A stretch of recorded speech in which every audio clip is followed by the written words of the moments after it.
The following stream contains mature content and subject matter. Viewer discretion is advised.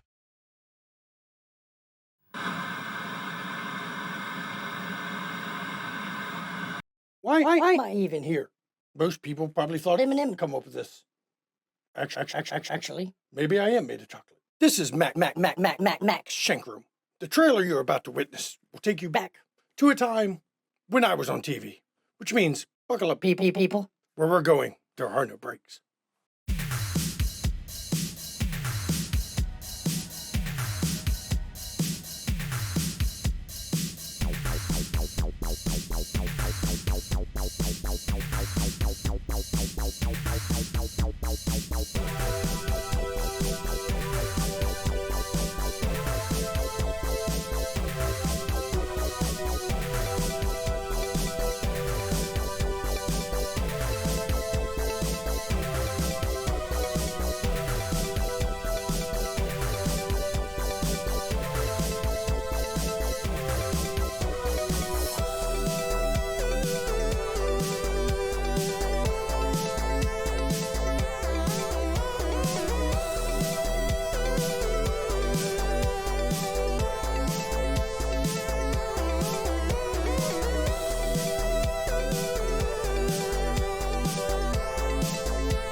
Of drugs. Hi guys, because of drugs. I hope that came out in the live. But good to see everybody again. I am Bravnos Harkon. My name is Will. Before we get into it, actually let's have everybody introduce their characters and who they're playing before we get into the whole shenanigans involved here. Hi everybody, I'm Mama McStabber, and I am playing the ecstatically unhappy Lydia Thompson. Hi, I'm Maddox, and I play Arthur Light, the, at this point, honestly, just esoterically and literally screwed baby Euthanatos. Hello, I'm Ivy Raven, and I play Anita Maple of the Verbena tradition. And I am Brad, Timber Brad 411 in chat, and I will be playing Alistair King, the worst hermetic ever, who is off drugs and now about to wish he was back on them. Well, long is the road of cleanliness. That's all I can say to you. But last we left off, we got to see this group kind of set a plan in motion for dealing with Daniel Thatcher.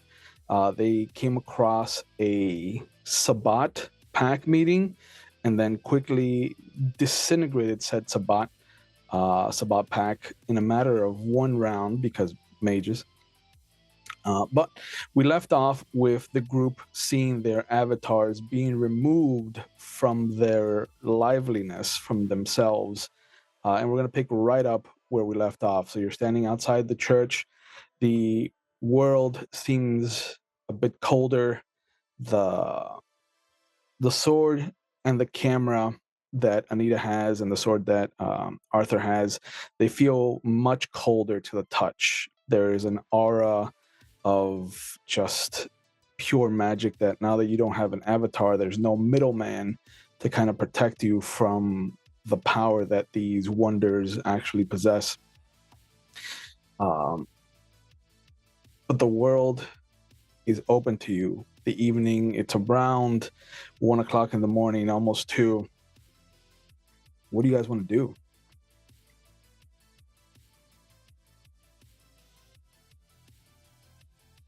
I think Alistair just sits down because this is a whole lot to fucking process right now.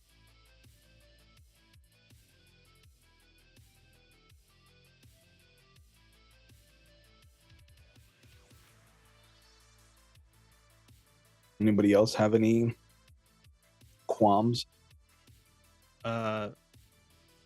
Anita's okay. Just to verify for herself, Anita is going to try to reach out to her avatar. I'm assuming we already know that's going to happen, but the field that normally houses the grove where your tree and the matron that sits beneath it is barren. It is just a clear, green-grassed patch of land. There's no saplings, there's no signs of growth on it. It looks like what you imagine it would have looked like before the avatar came to you. okay.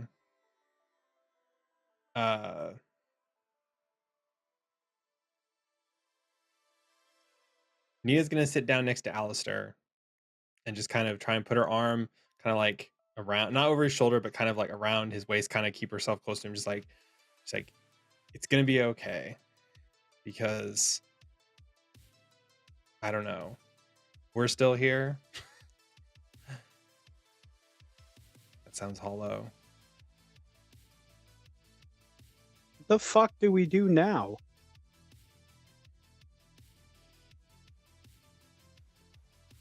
Kill every fucking version of Daniel Thatcher there is. There is that. I can get behind that. Look, it's easy to give up. It's easy to fall back into the old ways, but like I said, we're still here. We did something here tonight that was maybe good, maybe bad. At this point, I guess it doesn't really matter. So At least you won't have to worry about making the mess any bigger. oh, it can always get worse.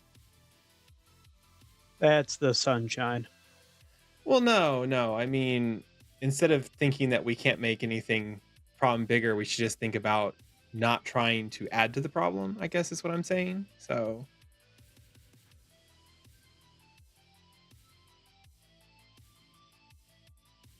we've Was all it been... just Hmm? was it just us? Did he get everyone?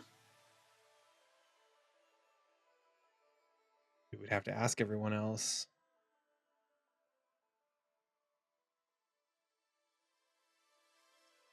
Location-wise, we're still in the church, correct? Yep, you're off the river. You can see downtown, the buildings kind of reaching up like fingers into the sky. It smells of rain. And you can hear the traffic. You can see that there's a couple of people. One looks to have been walking a dog. The other looks like they were out for a jog, but they're talking. They're pointing at the church. Not at you specifically, but at the church itself. Otherwise, there's nothing strange about the evening.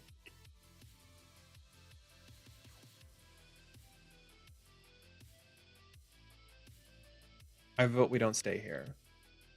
we should either go find some others and ask them if the same thing happened to them, or we should go away from here, though.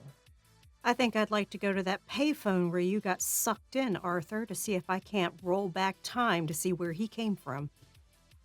If it helps, I remember it very clearly. Let's go. Just the two of us, or is everyone coming? Oh, along? Alistair will get up and follow. Okay. And kind of like reach back and grab Anita and like pull her along. Okay. Let's see if I'm stubborn enough to make it work.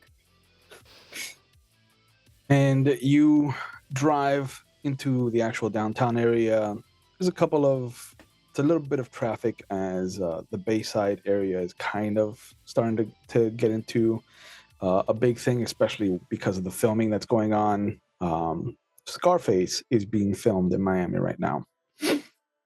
But you get to the phone, and without the avatar, a lot of things are easier and harder to deal with. You can feel, those of you with spirit can definitely feel the touch of the connection that the phone has to the Umbral realm. But otherwise, it is a regular phone. Is then there I- a bench near it? On the street, there's a bus stop. Okay, I'm going to sit down on the bus stop bench. And I'm going to try to roll back time to see where Daniel walked up to the phone from. Okay.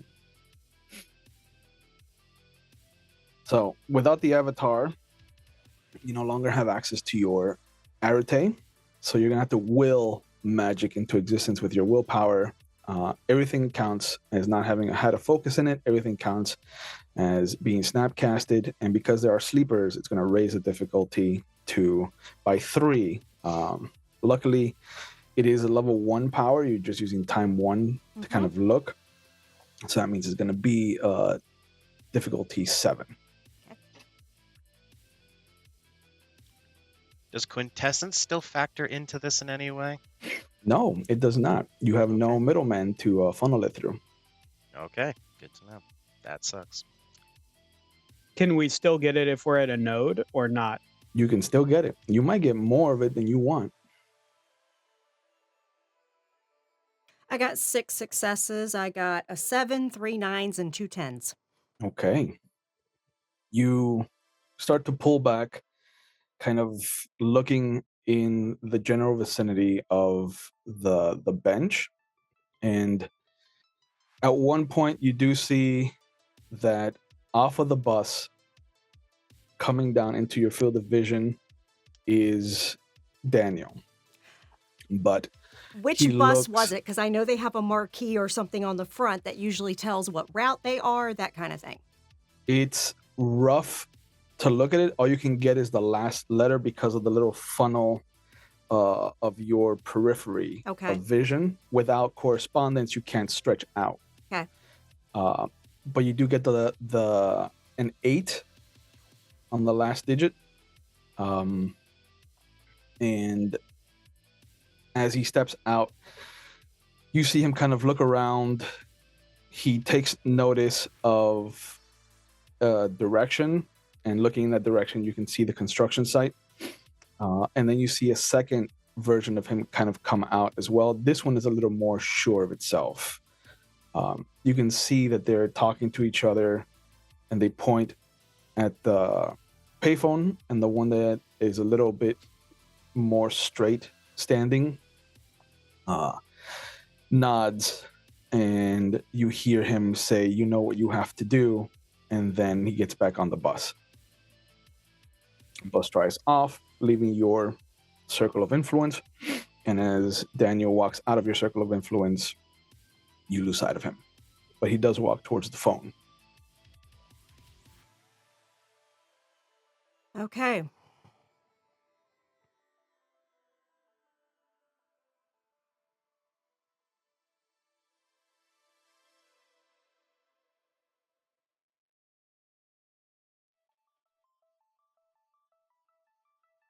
the construction site clear of cops?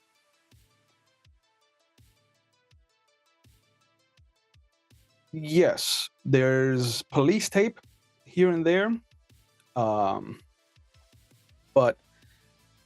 as far as cops are concerned, none within line of sight. There's not even like a squad car or anything of the like. It looks like they were here and now it's probably going to get back to business as usual next week. Does it still have the keep out magic users vibe that it was pushing off earlier for me? If it does, you no longer feel it. So that might have been tied to your avatar. I'm just gonna, like, with a finger, just like test the weight of the police tape. It's paper. It's weightless, basically. It's taut, so you can feel the stretch against your push. Well, it's not keeping me out anymore. Let's go check it out Sweet. then. And then Alistair, as soon as it like leaves his lips, he goes under the tape and starts walking through. The moment you cross under the tape and into the construction site proper, the sky is set afire. Everything, every color is more vibrant. Everything is teeming with energy. There is a primordial font here, and it is raging.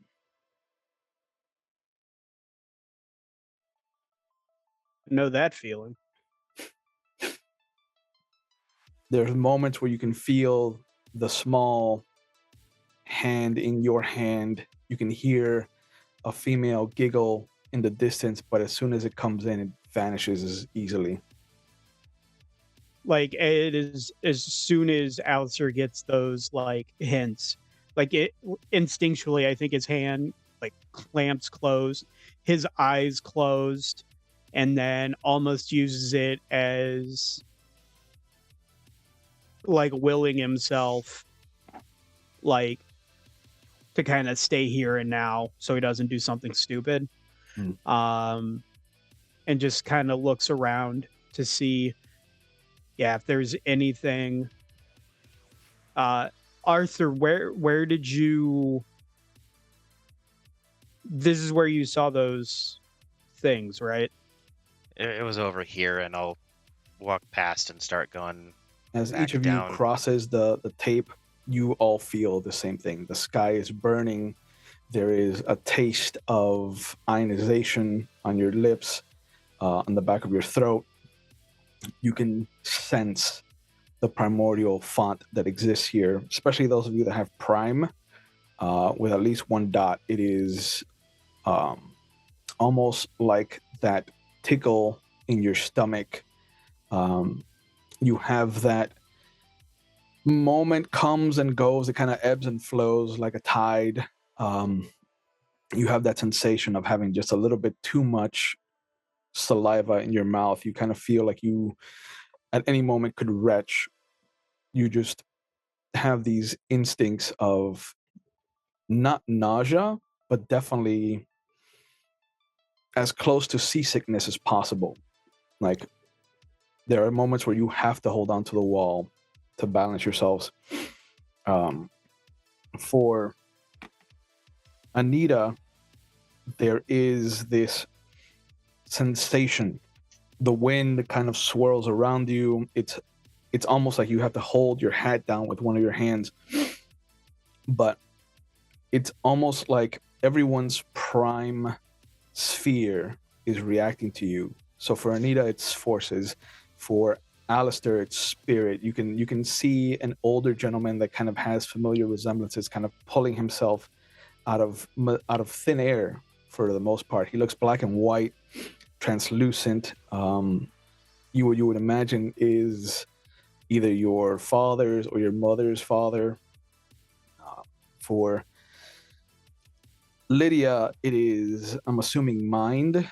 And there's just all of the best memories you have start to flood into your head. Prom, getting to go across the world with the not Salvation Army. Who was it? Peace Corps. The Peace Corps. Getting to Tibet, awakening for the first time, seeing the swan transcend that small pond in the temple, and for Arthur, there is a black hole. The closer you get to the construction site, the more you start to feel its pull. It is destroying everything that comes near it. Papers, light itself, starlight. You can see the lights of the building are just kind of swirling in this constant whirlpool of being sucked into nothingness and being eaten alive.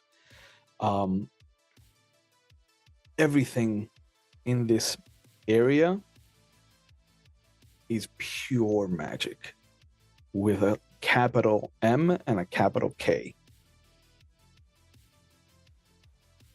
Arthur just mutters awful and keeps leading them.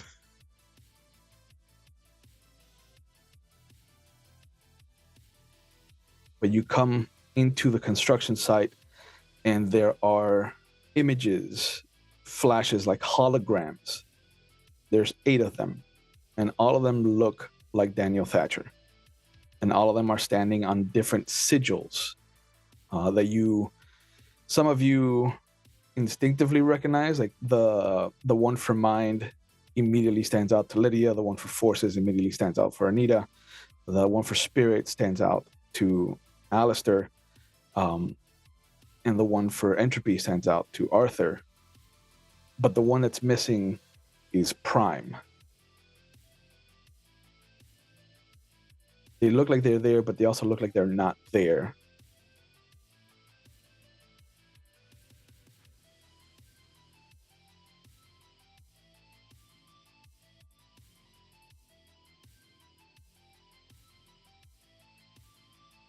Do they all look the same, or do they look like different ages of Thatcher? There are differences to all of them. There's one that's in a wheelchair. There's one that is almost looking like an Olympic gold medalist of a weightlifter.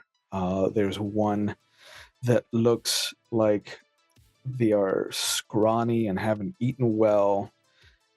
There's one that looks like he hasn't slept in maybe 4 days. All of them have differences, and all of them are kind of very much in line with the stereotypical user of that sphere. I'm going to walk up to the Prime sphere. The Prime sigil to see what it's made out of. It is both there and not there. It looks like it's made out of the actual Tellurian. Like the threads are frayed. They look like they should be attached to the actual tapestry of reality, but they've been pulled in such a way that they're not cut, but they have been ripped. The ends are frayed. There's no clean edges.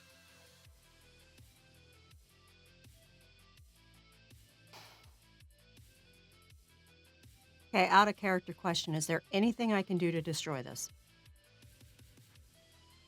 There might be. You don't know if destroying the sigil will free the sphere. This is a ritual that is very much in line with Hermetic teachings. Like this screams Hermetic order. So this is outside your paradigm. Yeah. But I am an ecstatic. Yep. Can I throw something at it?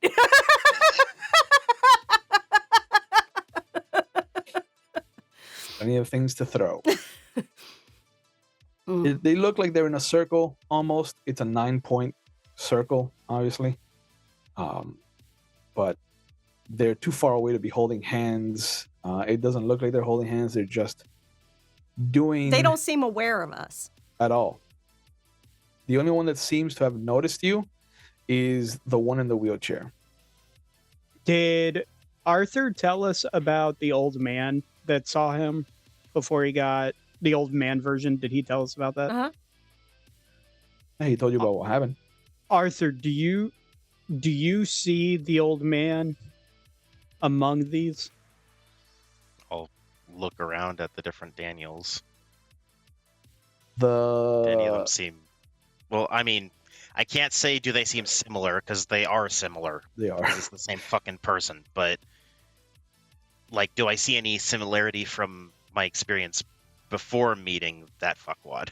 Yes, the one that is standing nearest where Alistair is, which is very clearly by the spirit sphere. He looks exactly like how you remember him seeing him. I nod to where it is. Him.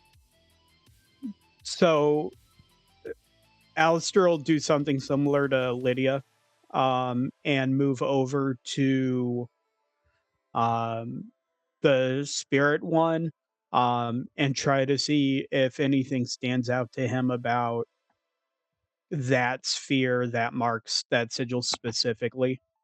The closer you get to it, and you have time, the closer you get to it, the more you start to see spirits, both natural in the sense that werewolf understands them.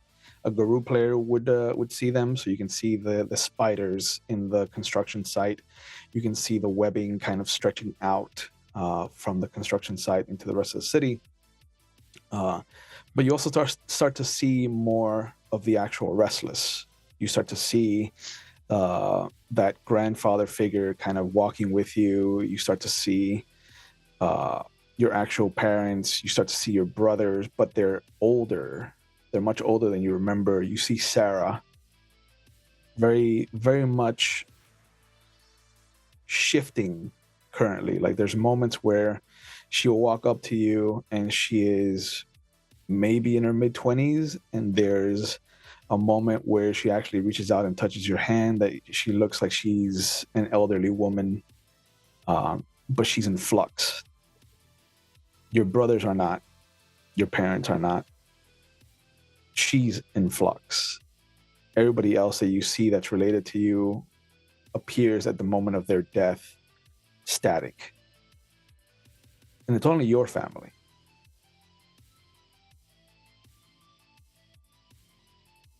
The only one that looks weird to you is an older gentleman, kind of very much the Doc Brown kind of shock of white hair, the long, very wizard-like beard that comes down to a point, the very classical medieval silhouette of what might be a monk, some scholarly type, not rich, but definitely learned. Victor or someone else? No one that you recognize. Was the one in the wheelchair hovering over the entropy point? No. What does the entropy Daniel look like? The entropy Daniel is frail looking, very thin, Oh, the tired one. Okay. almost emaciated, but with very clear, kind of sullen eyes that have sunk into his skull. Looks like he barely sleeps. Has the group, by chance, since Daniel Thatcher is supposed to be a philanthropist, have we seen like a newspaper clipping or anything as a picture of him so we know what he looks like in this timeline? Not at all. And you do remember that Ricardo and Teresa did say that they've never heard of Daniel being that kind of, coming from that kind of money.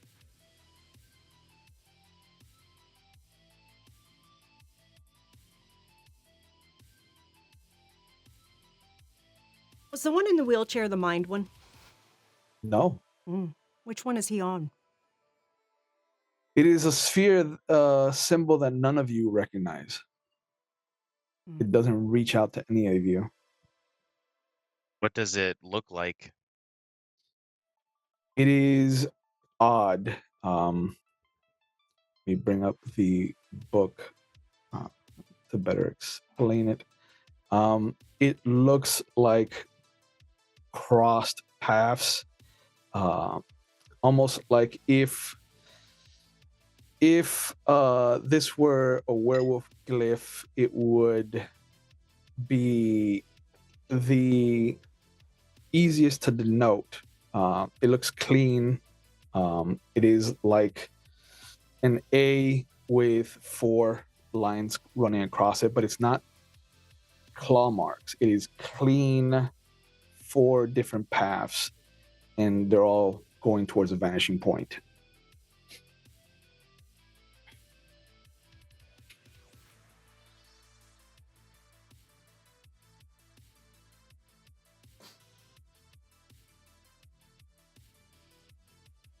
She's going to walk up to the one that's noticed us. She's just going to look him dead in the eyes and say, "What did you do?" You see his mouth move, but nothing comes out, and he points at the missing spot.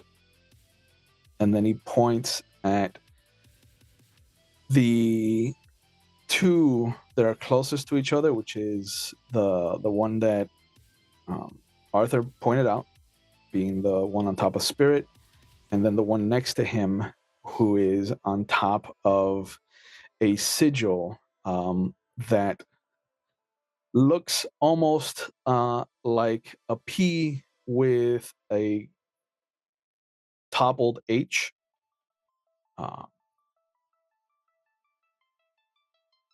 Alistair, Arthur, and Lydia would recognize it. They would feel attached to it because that's time.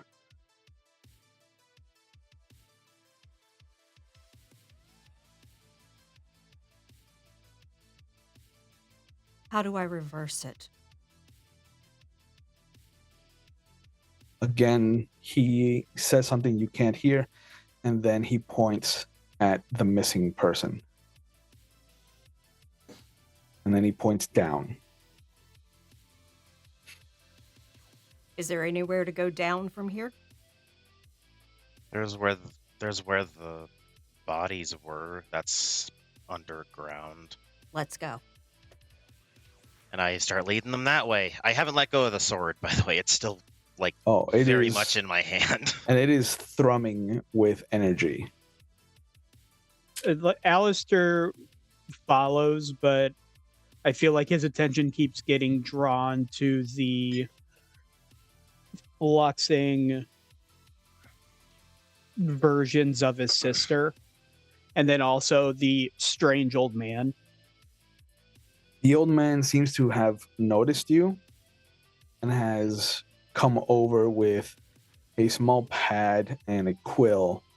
And following him is this little floating inkwell that kind of matches his speed and sits just around chest level. So he always has just a little dip.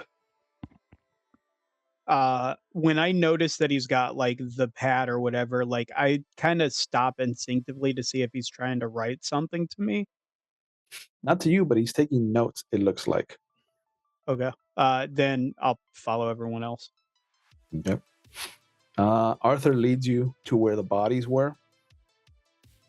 I'm There. also, when we get down there, he's going to point out the ways that he saw it, like 2 ways, so that they know what's missing from this version. Yep. Book was there, sarcophagi were here. Now you can. They were just the golems. I think you guys. As said. he mentions the sarcophagi, you see them hologram into existence. Yeah, But they're those. ethereal. Those were supposed to be here. Come on, Prime Daniel, where are you?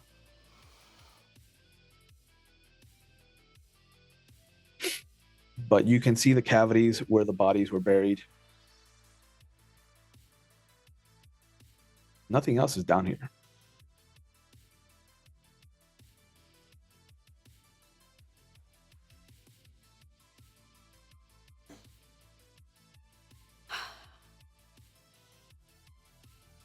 I want to focus my prime sight. Okay. What are you looking for? Anything unusual. Okay, so that's normally a difficulty 4. It is difficulty 6 now. There are no sleepers down here.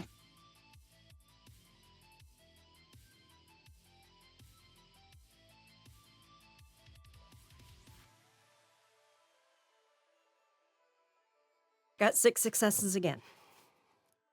Okay, you can see that the holes where the bodies were, you can see the remnant of the bodies that were buried there because they were killed with magic. None of that is supposed to be here. The sarcophagi for you look much more solid. They look like they're supposed to be here. It looks like there's different paths that are supposed to be here. There's a book that is supposed to be here that is not here.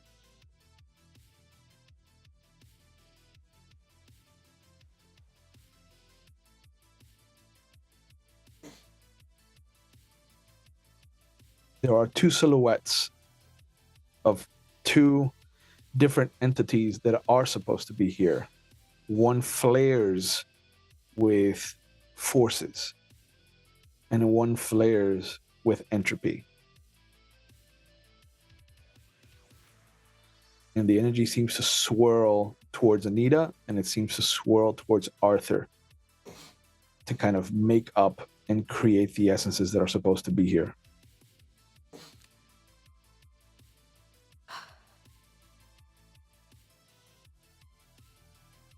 Anita, Yeah. throw some fire or something over there. I don't. You just gotta like really focus on it, and you know, force your will to do it. Trust me, I'm still doing magic. It's just harder. Okay. So what am I supposed to? How am I supposed to roll this? I'm supposed to roll my unused willpower. Yeah, whatever you have. I refreshed your willpowers for today. I So have you're gonna roll your full willpower. 6 dice. 6 dice. Said focuses don't matter. Focuses don't matter. So you're gonna roll as if you don't have a focus, and as if you're snap casting. So it's gonna be a simple. Are you creating fire out of thin air, or are you? She's going to focus on the location and try and pull like electricity from any kind of like wiring or lights or something and bring it and kind of coalesce it in that location. Okay. Since I'm assuming there's got to be some sort of wiring or something here. So Sure. So that'll be a level 2 sphere control instead of 3. So that means it'll be a difficulty 5, 6, 7. 3 successes. Yeah, everybody kind of, you see the arm hair stand up on edge. Lydia's hair goes wild. The hair under your hat starts to stretch out as well as you bring the electricity down into the spot. And it creates this little ball of lightning that just creates fire as it eats up whatever's in the air and then just is snuffed out.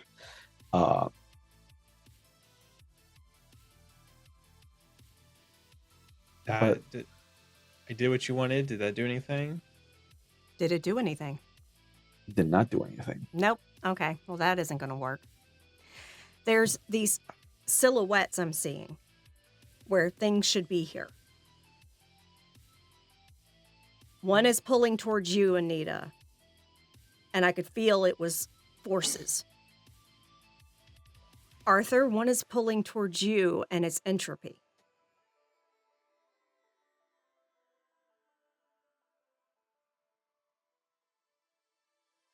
Let me check something. I'm not sure if this will work, given that I'm no longer with the knight, but I'm gonna close my eyes and see what my past lives have to say about this shit. If they have anything to say. Oh ho ho! Because I Nice. thought, I mean, I know the Avatar loves to reincarnate, but I don't know if my reincarnation works the same way. So maybe I still have access. Sure. So let's do an intelligence and past life roll. Yay! I have above average intelligence. How about that shit? Hey, it's almost Art like does you're a not- detective. Art does not reflect life. What's my difficulty It's gonna here? be difficulty 7.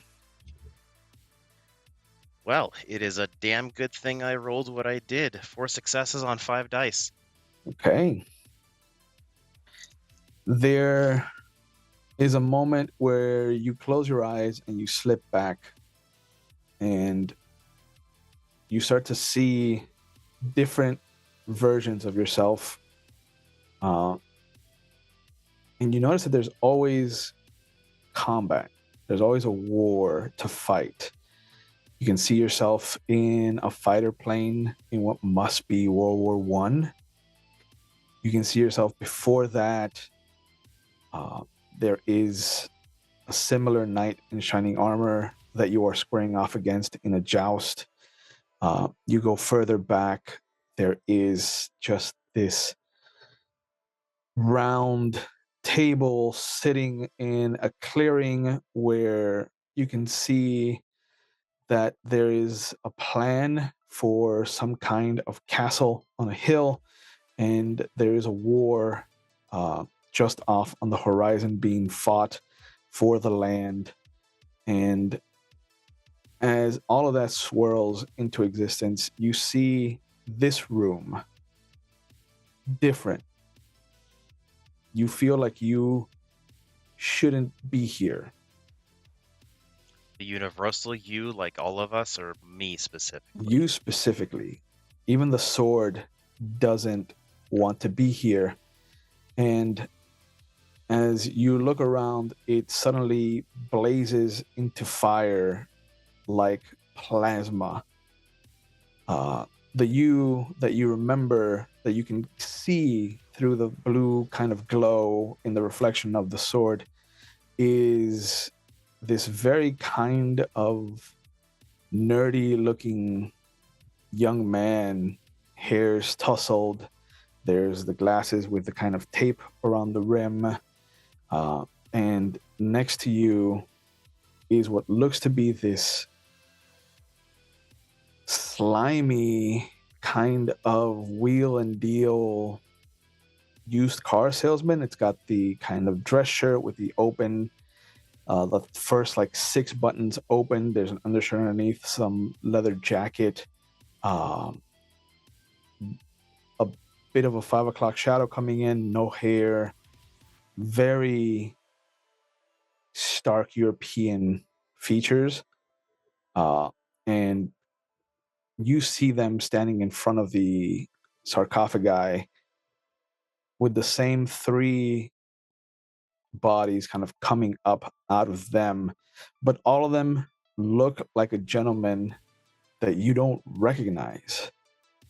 All of them are very clean cut, very well dressed.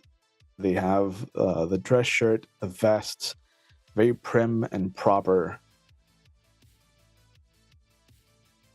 But the face melts away and is replaced by Daniel's. And everything starts to unravel. The 3 of them sink into puddles of mud. The young man and the car salesman, kind of are stripped from this reality. And then all 4 of you are back. Your eyes are open. And this feels like this should not be where you are.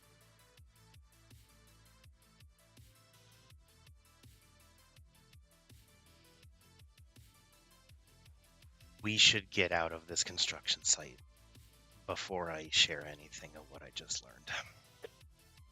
Okay. Because we're not supposed to be here. And the more we're here, the worse I think we're making it. All right.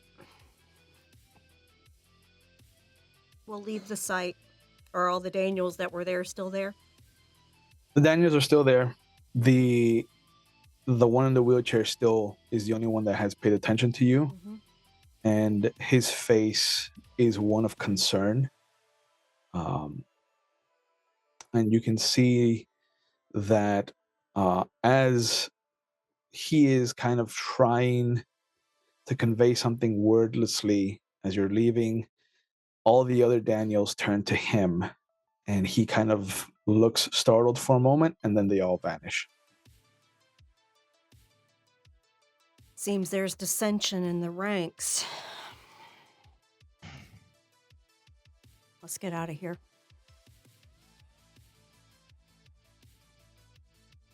As Alistair leaves, he's going to look back over his shoulder, see if he still sees the old man making notes. The old man sees that you're leaving, so he puts the notepad away. The ink quill goes into the inkwell, and it vanishes from your field of vision. Sarah comes over to him and points at you, and you see them exchange some wordless conversation, and he nods, and then, as storybook as it is for you, you see him pop. His body just kind of flashes, and in one instant he turns into a giant horned owl, and he starts to flap towards you. I'll wait for him. He flies right past you into the real world, and as he crosses the police tape, you all see a horned owl manifest in the real world. The fuck was that?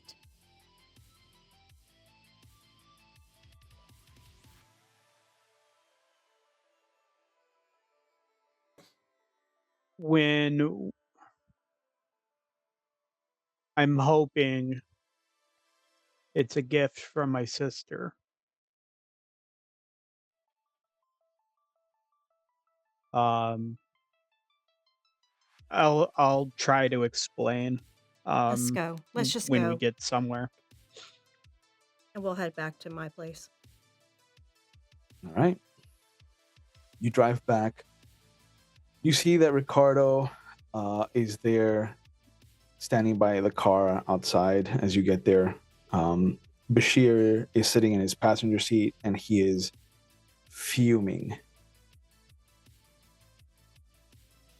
But Ricardo sees you pull up. He's got a big smile on his face, and he's kind of like shaking his shoulders as he's kind of walking over to where you pull up.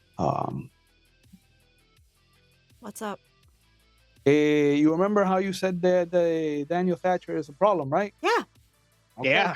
And he comes over, he goes back to his car, pops the trunk, and you see a gagged and bound and beaten Daniel Thatcher in his trunk. I'm going to go look at him, and I drag Arthur with me. Is this the one you saw before? Arthur's trying to ignore the fact that there's no due process in what just happened, but ignore it for now because the world's ending. And he doesn't look similar. Arthur does not look similar. He looks young. He winces as you approach, like he thinks you're about to hurt him more. Where'd you get him from? I went to Broward and I picked him up. Told him I had some information for him, and then as soon as the trunk opens, Alistair's gonna slug him like once in the stomach. Like, he's absolutely, yeah. And Bashir kind of steps out. He's like, I want on the record that I had nothing to do with this. I did not ask to be a part of this. I look at Arthur, deal with it, and then I shut the trunk. Oh, Jesus. Gentlemen, violence begets violence. If we need him to help us undo what has been done, he's going to think we're his enemies. Right. If we keep... Get him out of the trunk. Bring And him, don't bring punch him him again, inside. Alistair. If the men aren't moving, Anita will move to the trunk and hit the fucking Yeah, button nah, off the trunk. Arthur's So- at his limit for the moment. He's Okay, just yeah. staring at the trunk. Even as you pull him out, still just the trunk. Yeah. Oh, I at this point, I feel like Alistair is just pacing because now that he's got a very real outlet for his anger right in front of him, Mhm. he needs to back away from this situation. Okay, Alistair, if you can't keep your hands to yourself, you need to take a walk. Oh, I won't touch him again. I'm good. Okay. But Alistair absolutely looks like he is 100% willing and wanting to punch him again. Oh yeah. Ricardo even comes up to you. He's like, "Hey, he went down pretty easy, man. Let me tell you." Well, of course he did look at him. And she's basically working with Anita to help him get out of the trunk. Come on, Daniel. We'll get you inside. All right. And as you take Daniel inside, I think this is a good point to go to break. So we'll see you guys in a few minutes.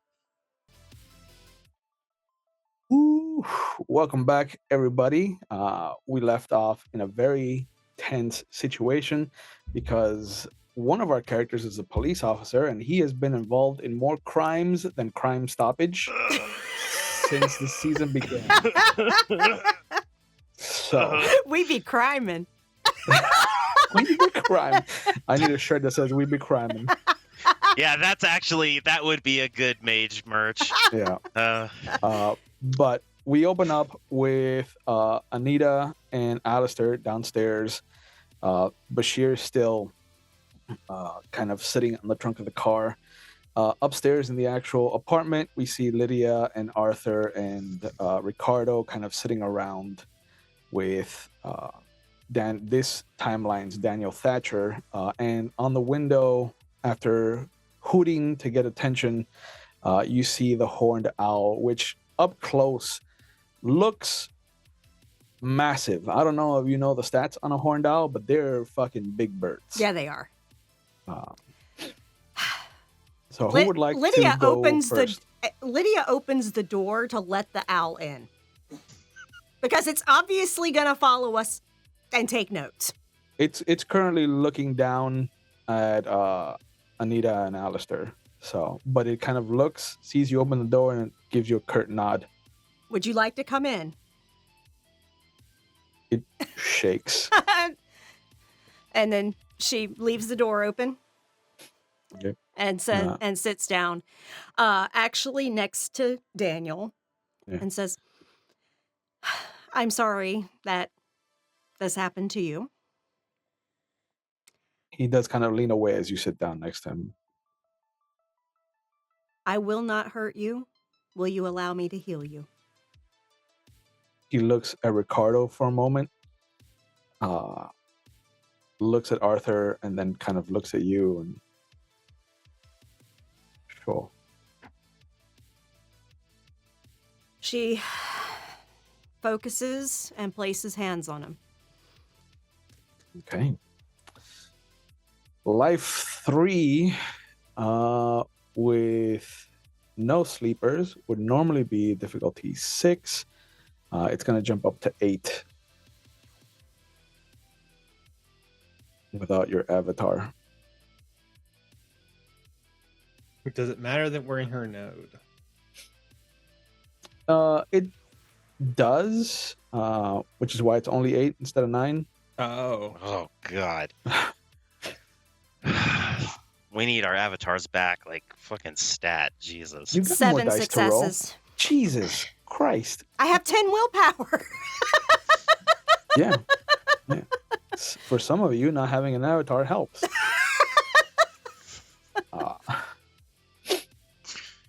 Yeah, you heal him right up. The black eye, see it become yellow, and then it becomes pink again, and then it just kind of flushes with life.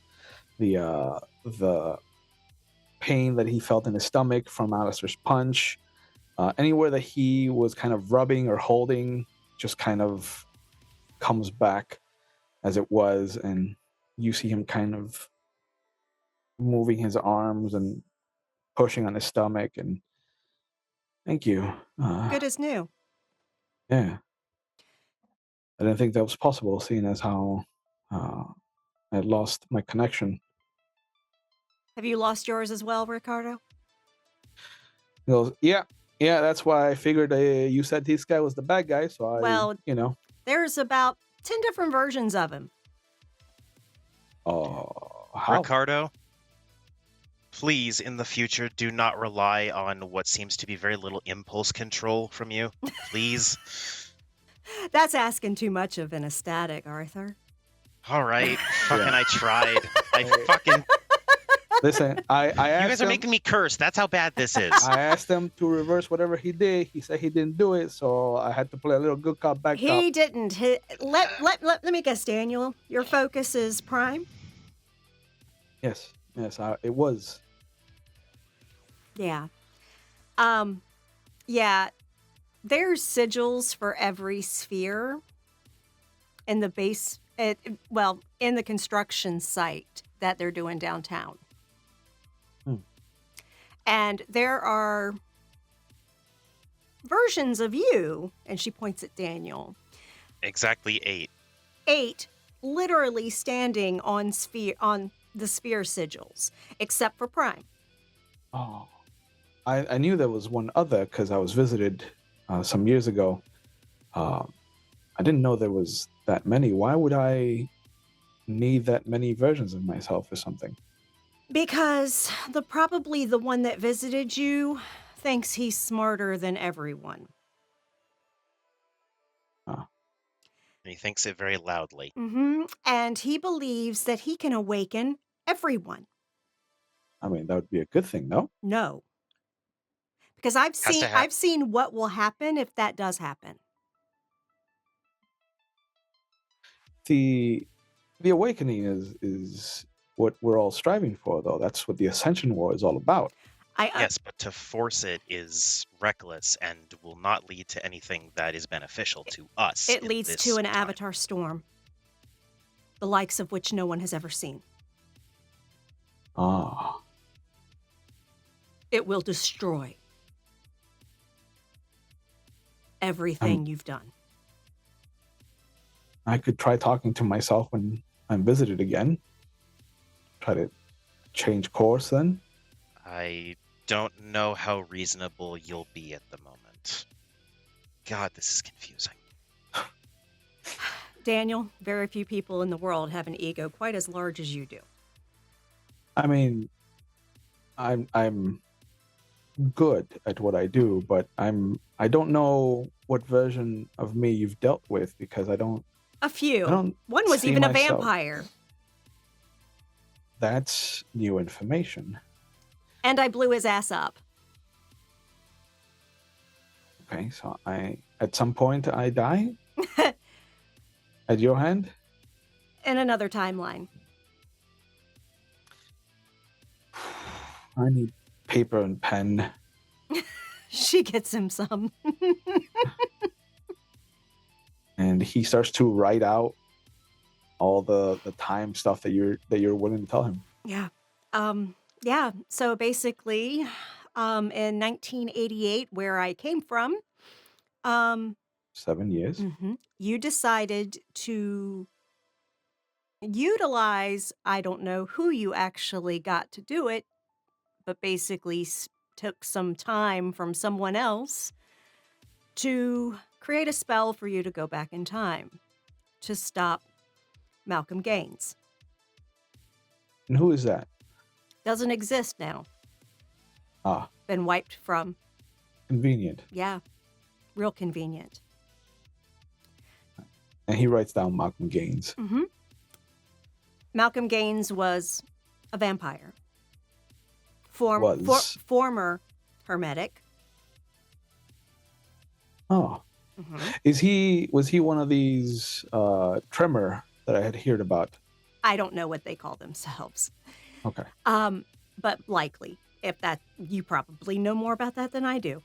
I've heard. I just know vampires suck and I kill them on sight. But yeah. He writes down vampires KOS. Yeah. Yeah, so he went back in time to stop Daniel Gaines, was what he said. Instead, he became a vampire. Malcolm Gaines didn't come back. Instead, he came back as the vampire, literally like a glitch, and he was on the float that Gaines was on, and there you were as a vampire, not living. So in your timeline, which we'll call the prime timeline, I replaced Malcolm Gaines. In the past to become a vampire, And then thus recreated creating- all the travesties that Gaines had done, which caused a lot of death in Miami. Oh. So there's a splinter here. The moment I go back in time, I create an alpha timeline, a secondary timeline. I think So you've we're done not- this kind of stuff before. That makes things difficult. I'm not. I wish I'd paid more attention in time studies. If there's 8 other versions of me, then there's an innumerable amount of ways that he could have shifted the timeline. I don't know if I could get you back to your original. Don't worry about it. I've got someone on my side. Okay. I think there may be at least 10 of you. Because there's you, the ones that are were currently there. One of them is ready to dissent. Because he was trying to tell me something, but I couldn't hear him. Because he was like there and not there. What did he represent again? The wheelchair one?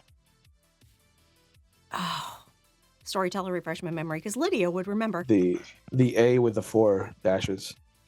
Right. I believe... I think he represented correspondence. Daniel draws the symbol for correspondence and matches the symbol on the floor. That's it. That's it. Oh. Yeah. All right. Yeah. Not my wheelhouse. But Rudimentary knowledge is in my study. Excellent. But yeah, he is wanting basically to try to get us to reverse all this bullshit that's been going on. There were several who looked like they could be convinced just by their physical state. It seems like some of them are pretty not rat bad off. in a good spot. I would imagine that if whatever the me that you know, we'll say Daniel Prime. If this Prime Daniel is coerce them in some way, promise them something like I was promised, and perhaps. What did he promise you? He explained certain things were going to happen in the timeline, and that he had a way to make sure that they didn't happen. And so I asked him to prove it. And one of the things that was closest was the car accident that took my sister's life. And instead of it happening, he managed to stop it from happening. And so I figured that whatever he did, he could work his way around. Nothing bad happened, so I assumed that whatever he did was not catastrophic enough to bring about any paradoxical repercussions, as it were. I think it's more just added onto the pile at this point. There's a ton of paradox going on right now. From what it sounds like, I believe it. Yeah. Do you see the weather reports about the hurricane coming? Yes, I've seen that. Doesn't seem like hurricane season to me. No, we're a few months away from it. Mm-hmm. So Is that the Avatar storm? That I don't know. I don't know. I don't know if it's now or if it's later. If you come from 1988, were you part of the whole week of disaster that he talked about? He told me about that too. Week of disaster, the flooding. He mentioned that there would be a sign in the sky. If anyone with rudimentary knowledge in Prime could have seen it, but there would be a new red star in the sky. He called it the death cry of the universe. He said that this would start the countdown to a week of disaster. Oh, no, I hadn't experienced that. So it comes after 88. Likely. But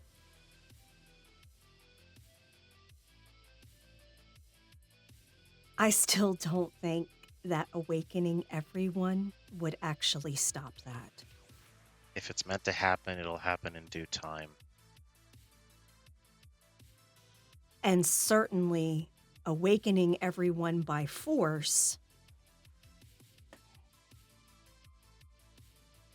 that can't be good.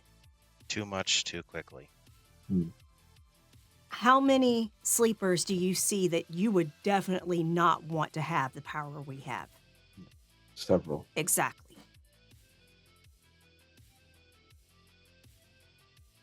Seems like the ones that are already awakened are doing enough damage.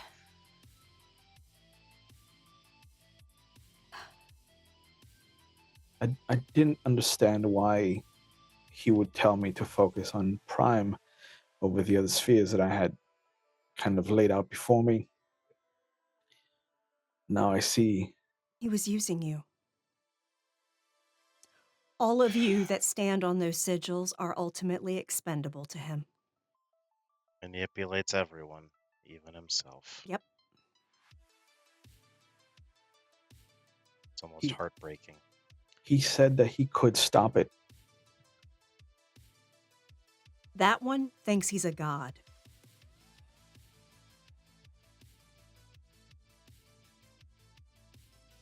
What must have happened in your timeline to get me to that mental plateau?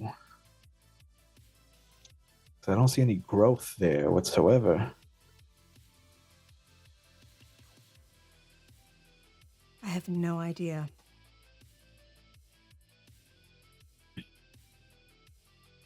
So this means that I probably met him in that spider place, but the one version of himself that he trained or instructed to train in spirit Mm-hmm.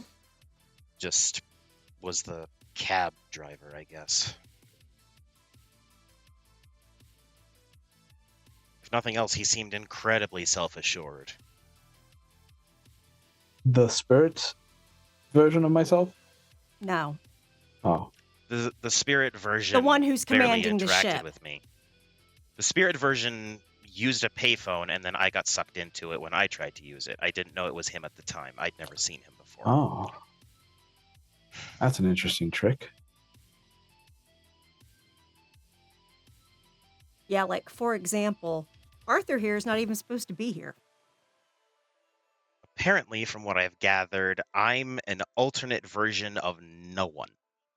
Hmm. And And this place where the sigils are, there's a room underneath it that isn't as it should be. There are things missing from it.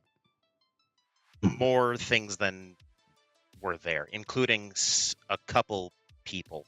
Mm-hmm. One who was a sort of Poindexter type, and one who looked skeevy, like you'd go to buy a car from. Mm-hmm. I don't know who they would be, but they're supposed to be there. We weren't. The version of I'll- you that's running this ship has been removing people altogether. I was told not to go to the construction site, whatever the cost. Yeah, because you'll undo it all. You're prime. Glad we found what seems to be the linchpin, at least for this particular situation. No offense if that No. puts pressure on you. None taken. My concern is with the inexorability of where we're going and what we've done. I don't understand what me choosing not to help him would do to the timeline, especially given that I thought I was following what I was supposed to do, and now I have no connection to my avatar. Exactly. It happened. I really don't want to be right, but I'm guessing it happened all across the city at least.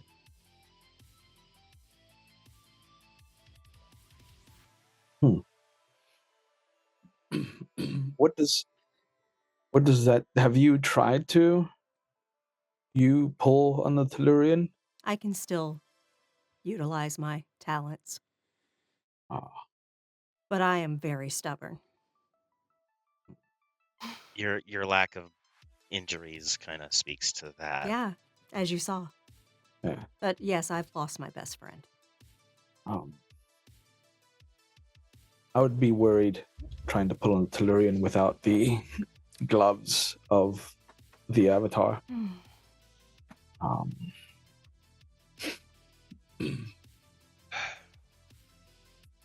Well,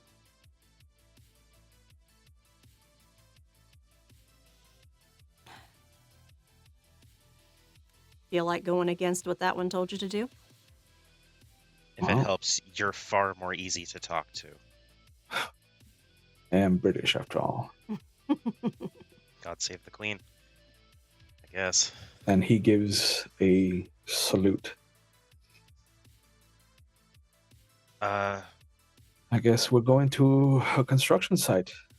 Yep. And as this conversation is happening, we turn down to the street where Anita and Alistair and Bashir are kind of sitting.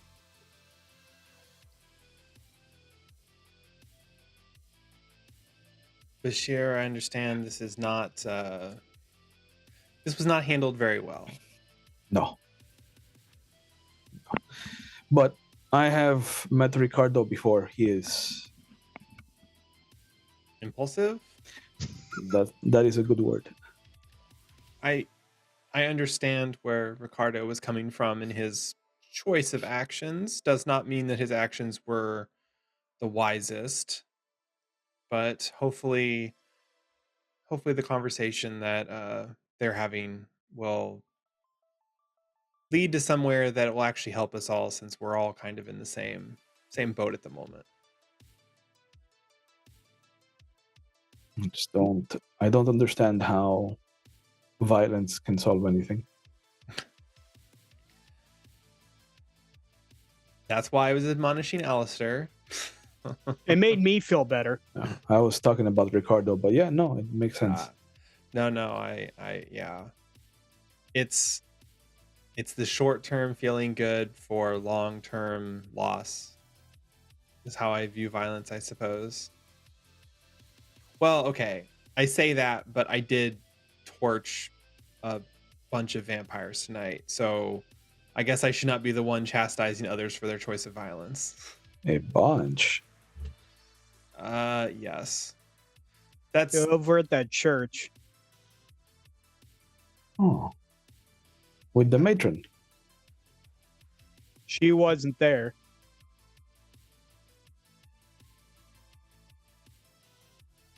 they were doing some sort of ritual or rite or something and took offense to us being there. But I guess we also took offense to them being there. So now they are just dust in the wind. So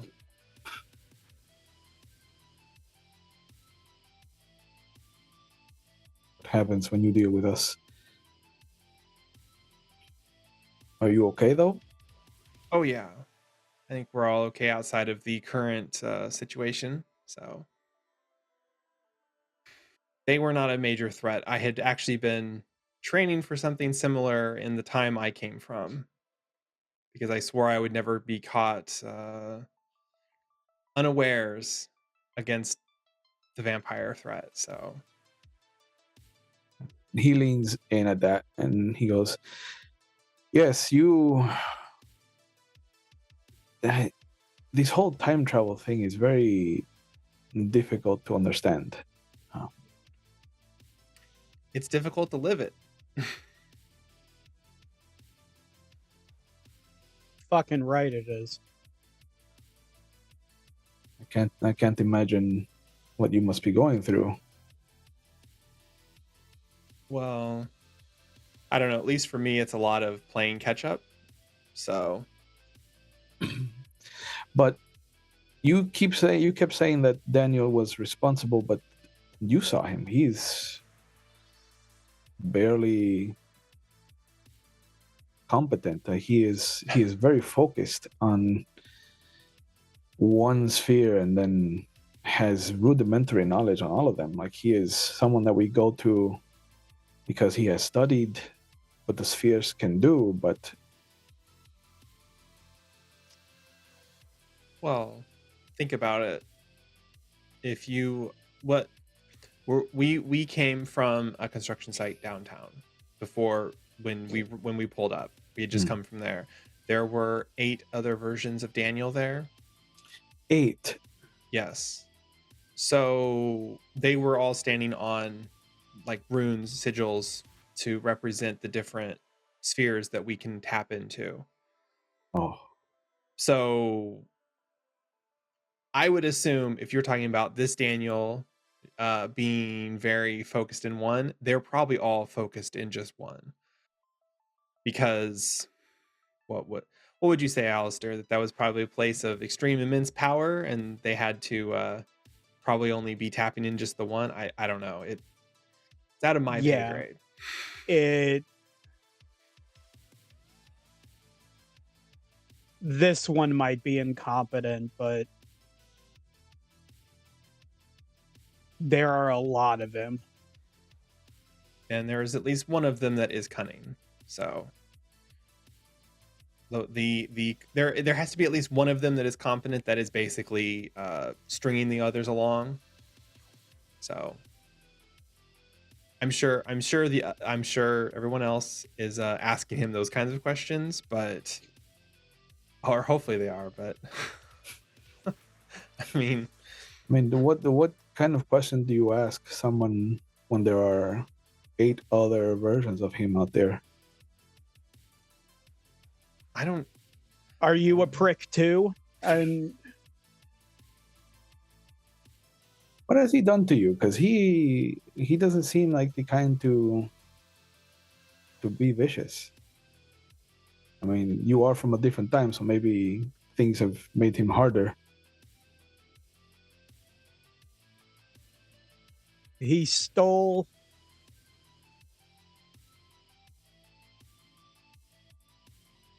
my chance to make amends with someone very important to me. Mhm.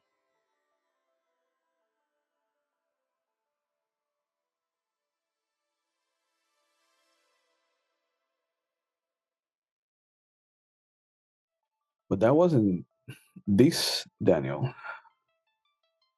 You know, what the heart knows and what the head knows. Still felt good to punch him.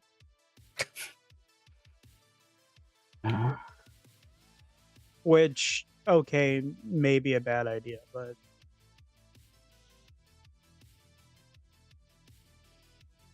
I don't know. Who's to say?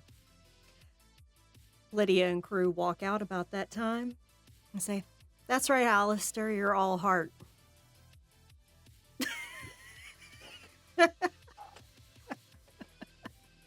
could really use a fucking cigarette right now. Nope. Alistair, you don't need you don't need any of that stuff. Told you have to get through it. We're still here getting you through it. No, but I get what Alistair. he means. I could go for a donut. Okay, so asshole Daniel basically manipulated this Daniel and probably all the other Daniels that are over at the construction site. Because he's, asshole Daniel has this gigantic God complex. So this Daniel has agreed to go with us to the construction site because he was instructed by asshole Daniel never to go to the construction site. Devil's advocate, because asshole Daniel is an asshole and a manipulative prick. All offense meant neat looks right at present Daniel. Yeah, and this Daniel just kind of looks at you and he's like, I understand. I've heard the story.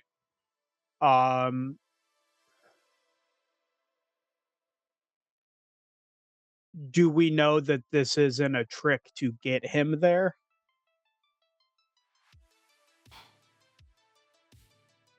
Hold on just one second. She goes back inside.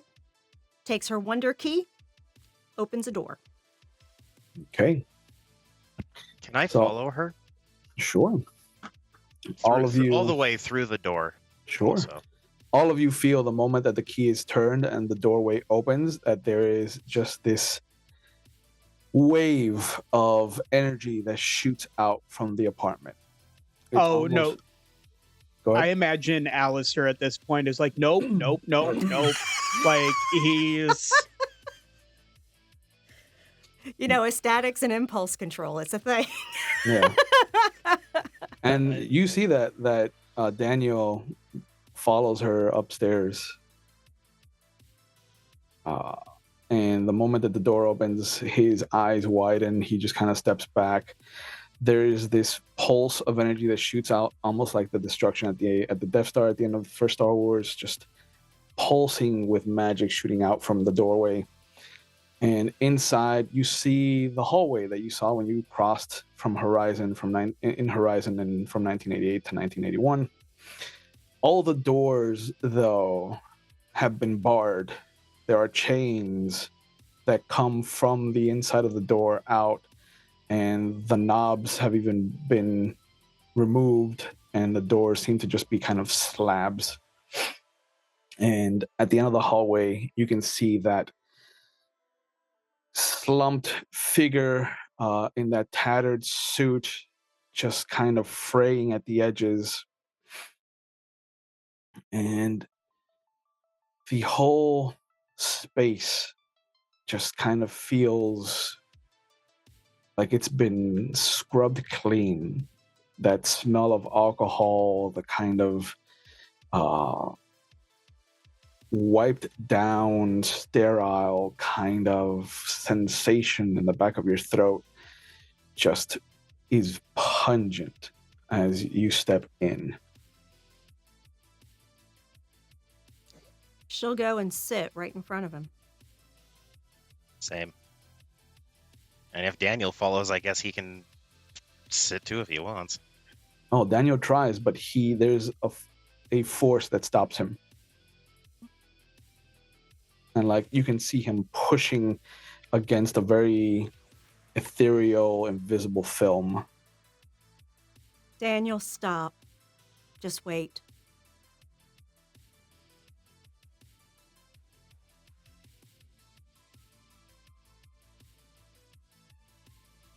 What is happening? There's a very hoarse, worked voice, very gravelly. I think the phrase for it is the Shanky Nosferatu Mm-hmm. tone. It's coming undone. Why? He's winning. Lydia quickly explains what she saw with the sigils and the different versions of Daniel. The one at the door is the prime Daniel, for the prime sphere. He was instructed, according to him, never to go to that construction site. If we take him and he steps on that sigil, what's going to happen?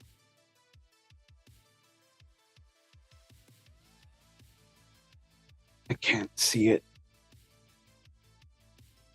There's so much. Too many. And then you hear him clear his throat.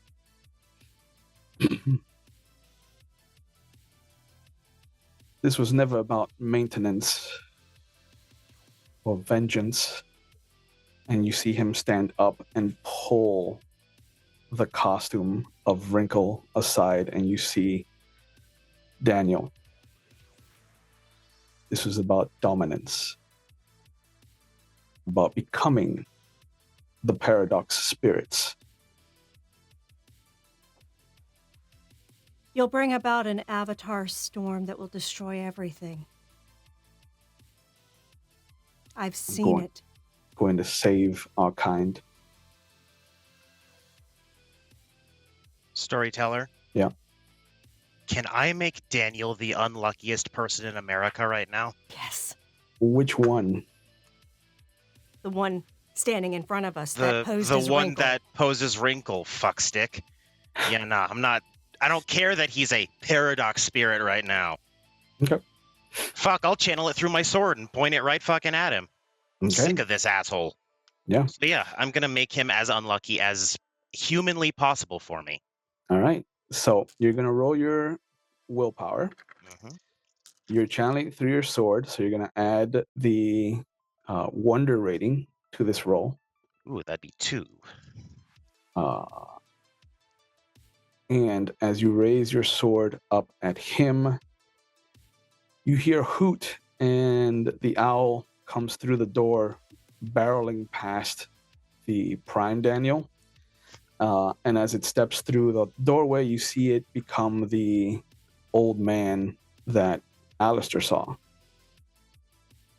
And instinctively, there is this massive wave of knowledge, of friendship that washes over you. You recognize this man. You and him have had several lifetimes worth of adventures together. I acknowledge that he's there by not taking my eyes off of Daniel. There is a moment of acknowledgement, and go ahead and add your arete to the roll as well. Whoa! God damn. All right, that's 10 dice also. Hot fuck. Okay. You're in Horizon, so there is nothing but magic here. You have Prime, right?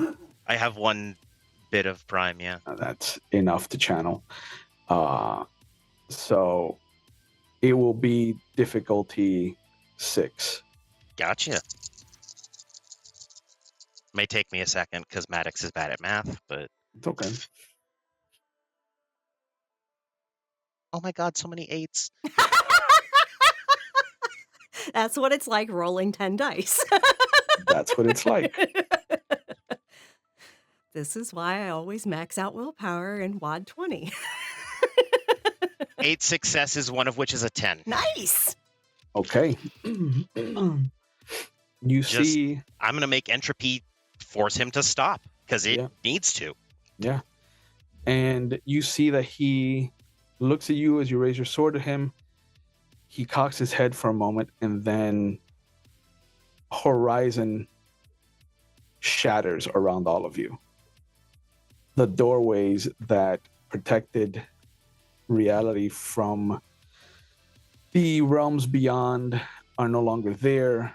He starts to spiral into a black hole in empty space, and the sword starts to shatter in your arms, in your hand, and the old man is shunted out of the hallway back into the real world, where he becomes an owl again, and the sword shatters. The blade crumbles and becomes these comet-like streaks of light in the empty vastness of space. All you have is the handle and a little bit of a broken sword, kind of like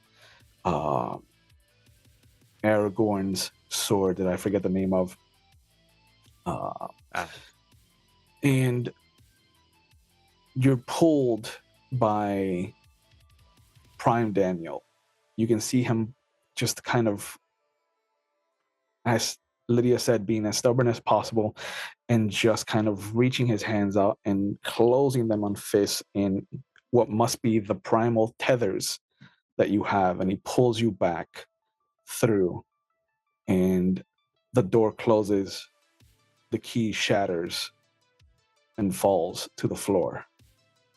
Is Lydia stuck in there? No, Oh, no, okay. you're back in No. 1981. No. D Prime gave us a good tug backwards. Good. Yeah, Arthur's sort of just vice grip on the hilt now and then shakes his head for a second, panickedly, like rolls around at everyone. I'm so sorry. I'm so sorry. It's just She places a hand on Arthur's shoulder. You did good. I'm going to turn and look at Daniel. I say this more because I have to say it to at least one of you. This has to be enough. We can't keep doing this. He starts to open his mouth to say something, and then you see him hold his stomach and fall over. And as he does, you see him start to be pulled back into the Tellurian, almost like this timeline's Daniel has been reworked, refashioned for the mission or to counter whatever you did to him in Horizon. And as he does, the last vestige of him just kind of whispers, "I'm sorry." And then there is a silent scream as his face is eaten back up by the Tellurian and becomes fabric in reality. And there's a shunt that happens, and almost like awakening all over again, your avatars come back. And the force of that shatters the apartment that you're in. Blows the roof completely out. All the windows shatter. The door to the bathroom crashes in, shattering the mirror inside. Toilet water explodes upward. And everything starts to wheel out of control. Those of you with time can feel that this is trying to reset itself. And you can see the sun pass overhead, and then the moon, the sun, the moon, the sun, the moon, until it feels like this is where you belong. And those of you with time, one, instinctively know that you've traveled 11 years into the future. Oh, fuck me. It is 1992. I'm gonna step out. Do I still see everyone outside? No, Ricardo and Bashir are gone. You're in a whole different neighborhood. You're back on the beach. People have kind of come over. People are dialing 911 on their brick phones.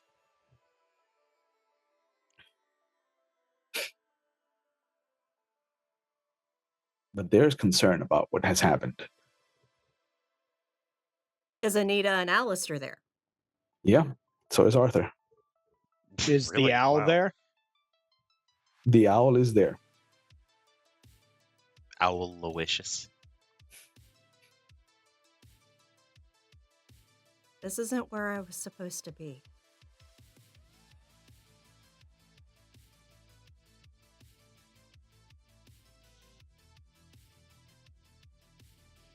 I just tried to make him unlucky.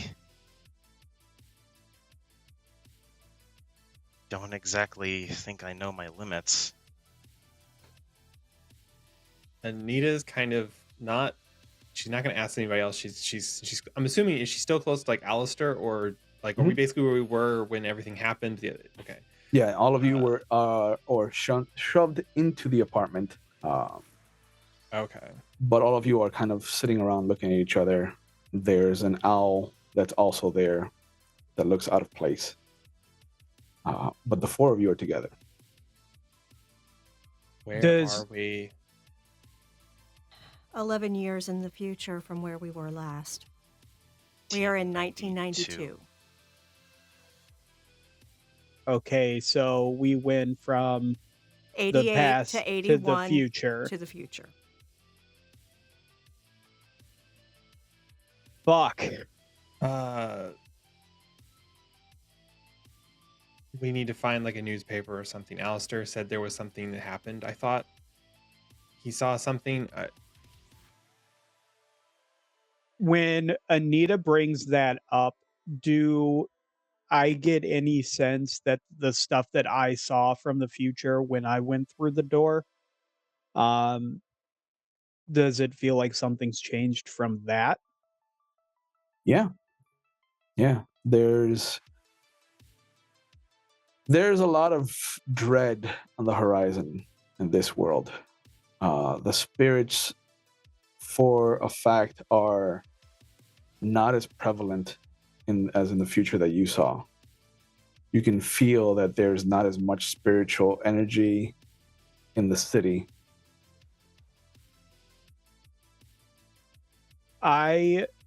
Alistair will reach out to his avatar and try and see which version of his avatar he sees.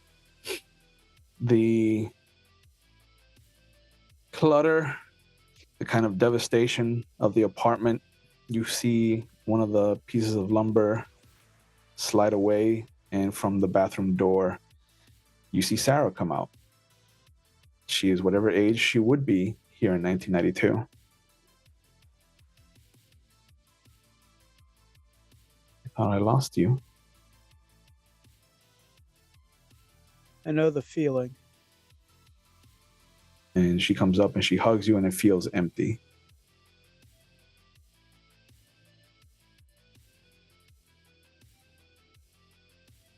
Who is the owl? She looks at it. Oh, it's Merlin.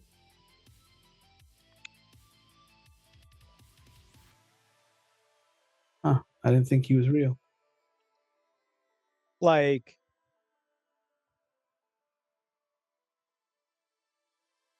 now I'm going to assume that Alistair, being absolutely fucking awful at being a hermetic, Mhm. does he have any idea about the Merlin origin thing at all? I mean, the only Merlin you know is the one from King Arthur's story. So Okay. Nope. That's exactly what I was expecting. It's like, wait. So, like from Legends, from the old Disney cartoons, like Merlin. Yeah, Merlin.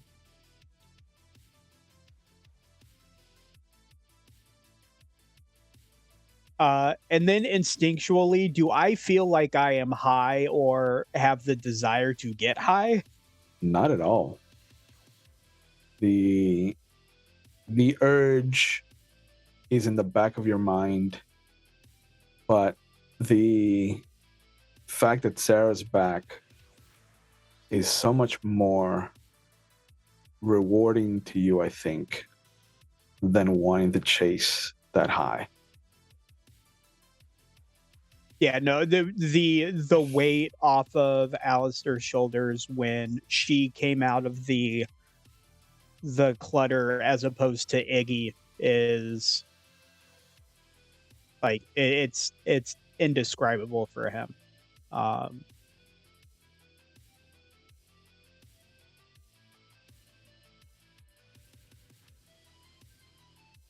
Yeah, all of you are sitting in what is a mess of an apartment.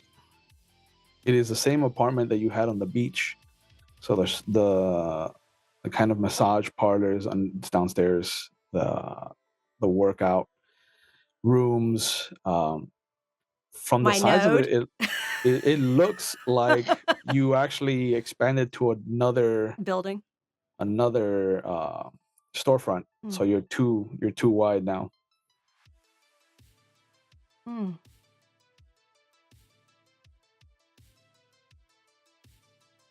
And then, like, she goes into a meditation to commune with her avatar. Okay.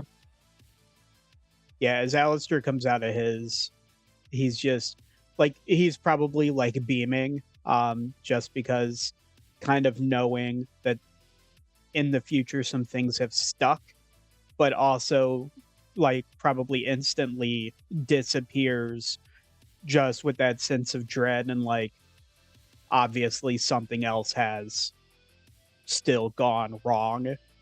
And so it's that balance of glee and dread. You think this is the happiest that Anita has seen you? Oh, 100%.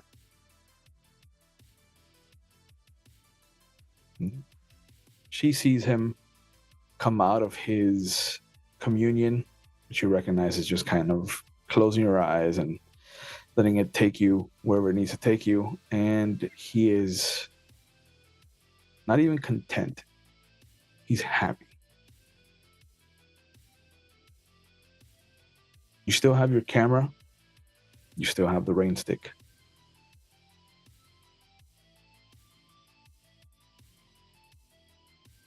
Rain stick. Mm-hmm. From the Baron. From the Baron. Oh, I didn't realize I received something from him item wise. Yeah. Yeah, he said turn the rain stick if you want to talk with me again or something like that, I think. Oh, Yeah. my bad. I thought he actually never mind. I thought he wanted me to go outside and use forces. My bad. No.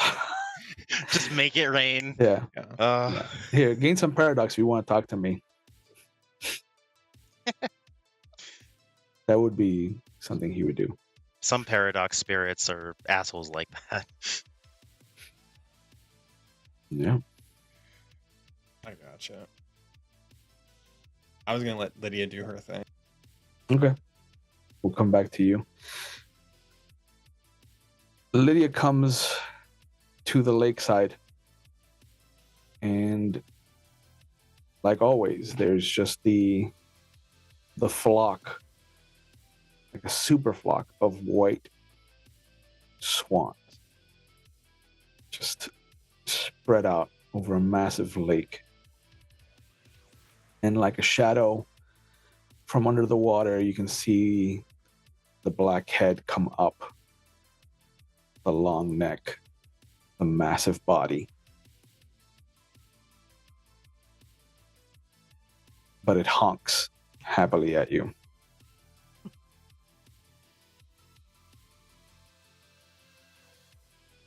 And she motions for it to come up to me. It waddles out of the water and curls its neck around. Mm-hmm. And she strokes its head, feathers.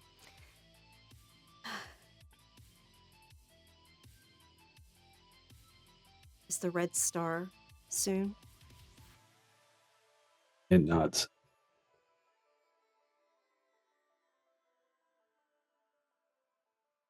Did I do the right thing? Takes a deep breath and nods once.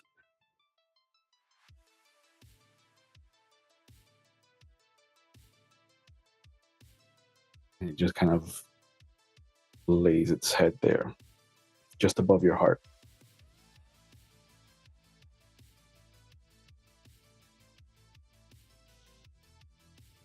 Lydia starts crying. So does it. I don't know how much longer we have, but I hope you survive it and find someone new. It uncurls itself from you and it looks up. And if you follow its gaze, there is the tiniest of pinpricks of a pink star in the sky. And it honks at it.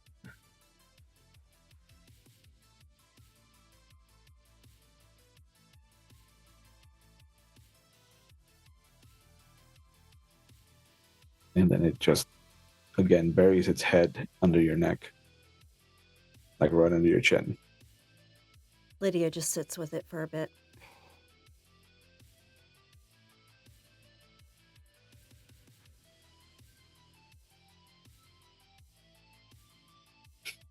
She'll give it a kiss on its head, and then she'll come out of the meditation. Okay. And there's tears in her eyes when she comes out of the meditation. Yeah, you can see that Alistair kind of comes out at the same time, and there's happiness in his face. You can tell that at least he has his avatar back as well.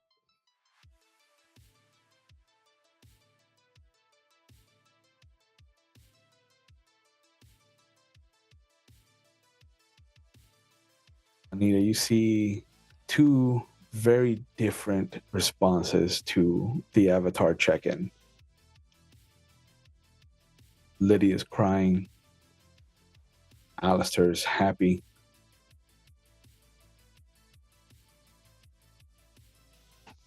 What's going through your mind right now?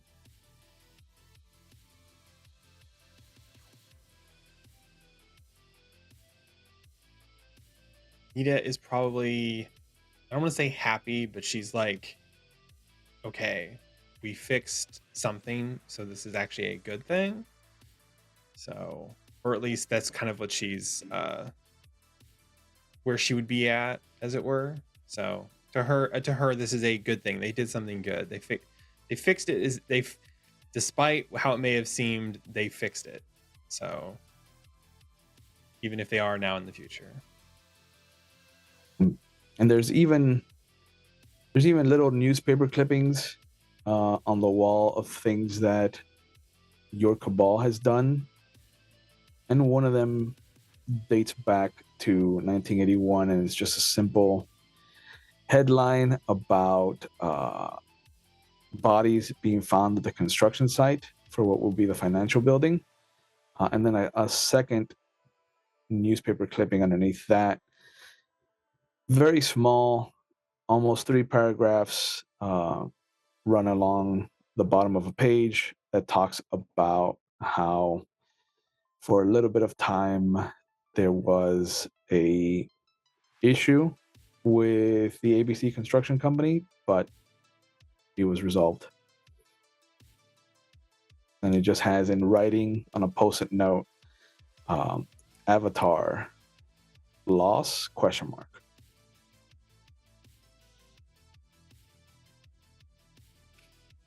But there's little post-it notes on all the kind of big events that your cabal has handled.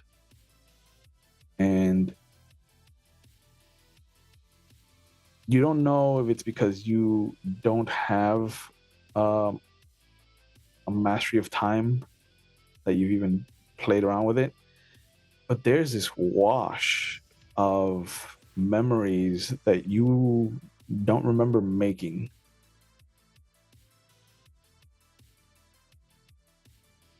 But the one thing that does get overwritten is you don't have children in this timeline. That actually does not surprise her too much. Since that was the threat against her, it was either have children, lose her powers, have children, or keep her powers, not have children. So she's not actually surprised. So it's more of the, at least the Baron was right about something. Sure. Does that do anything to reaffirm your belief in him, or is that something that would frighten you about him? I don't think it necessarily makes her like believe in him or be scared of him. She's already she doesn't understand the time stuff. That's why she was talking about what the Baron talked to her about with the others. So she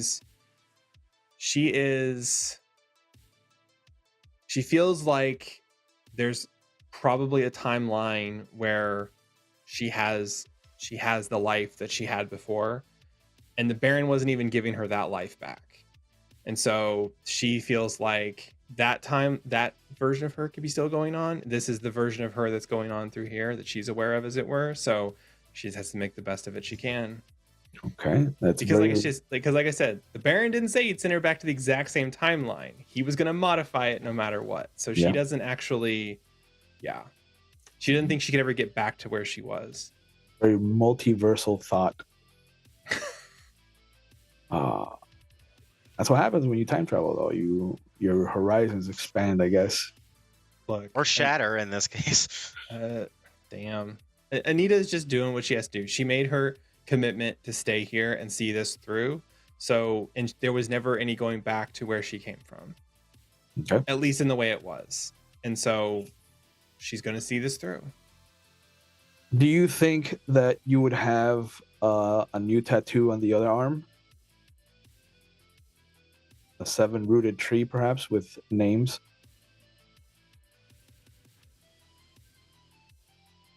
Probably. It probably almost looks like a memorial tattoo.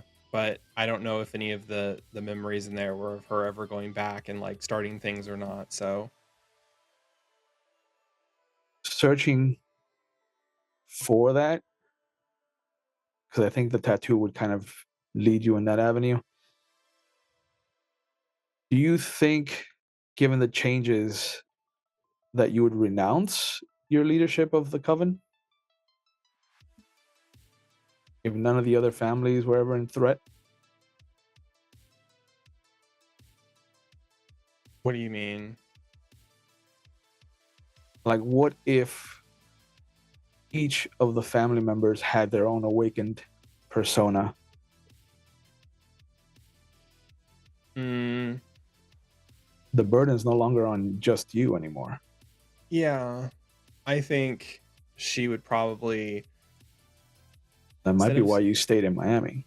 I was gonna say she probably would have suggested that they split it up between all of them, each take a share, spread the load, and also because if each of them has its own awakened in it, then yeah, she doesn't have to be the only one carrying the weight of the teacher. So Okay.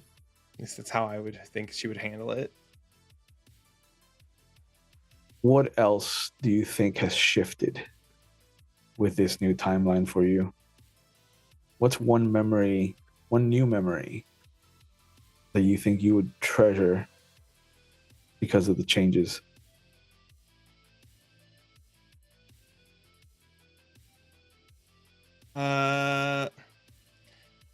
She was spending a lot of time with Alistair. Sure. So yeah, so like she never went back and like started a family, she spent a lot more time with Alistair. So I don't know. That's kind of, yeah. There was a lot of like happy memories in there, as it were. So time spent together, discussions, whatever. So Okay. And everyone is kind of sifting through new memories that you don't remember making.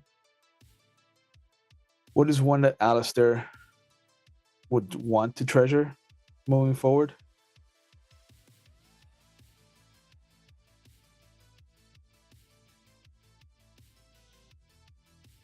Managing to stay clean.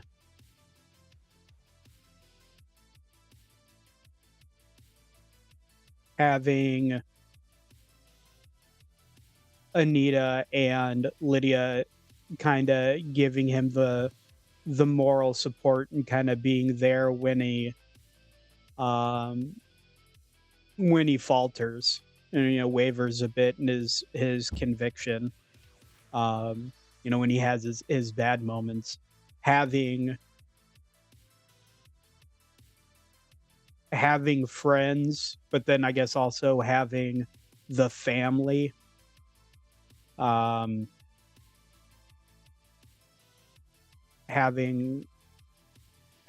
Sarah to reach out to, like actually being able to have some kind of a relationship with a sister, things that the drugs kind of kept him from. What is one memory that Lydia has witnessed, a new memory that you think you would treasure?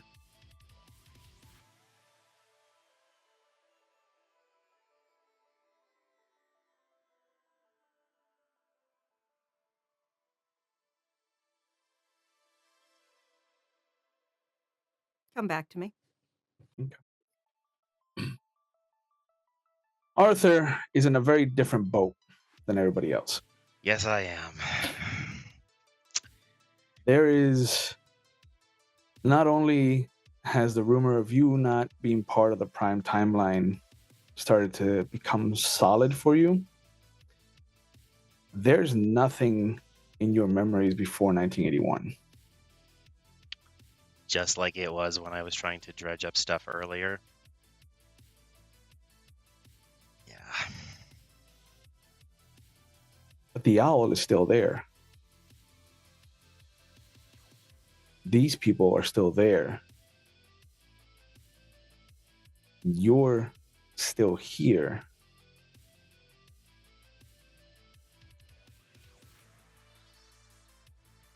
With the tiny smattering of time that I've got, what's my time look like? Not the stuff around us, but centered on me. How is that? Like, have I progressed or did I jump or what's going on?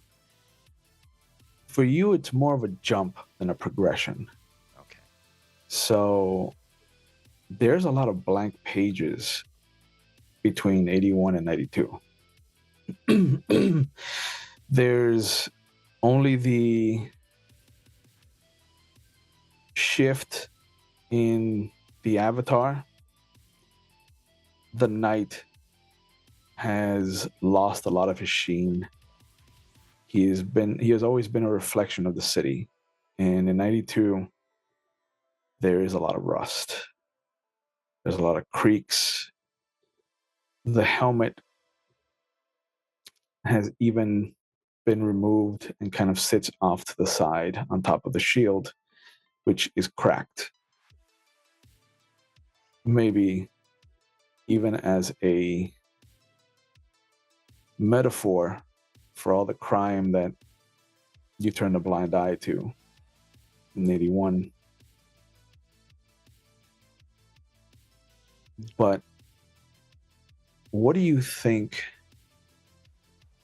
an avatar version of King Arthur would look like for you?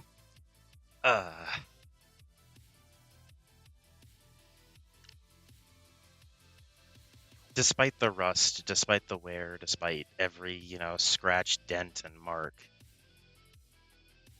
the knight beneath is wearing it as if it is still the shining example of what he always wanted Miami to be. And it's not faceless anymore.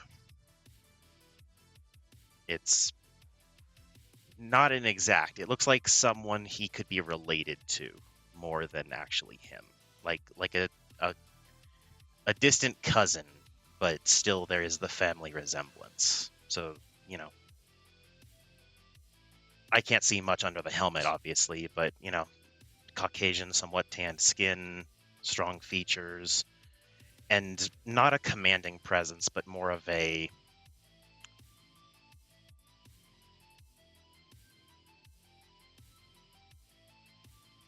the expression on King Arthur's face is one of surety because he knows his path, something that Arthur has never completely felt that he has.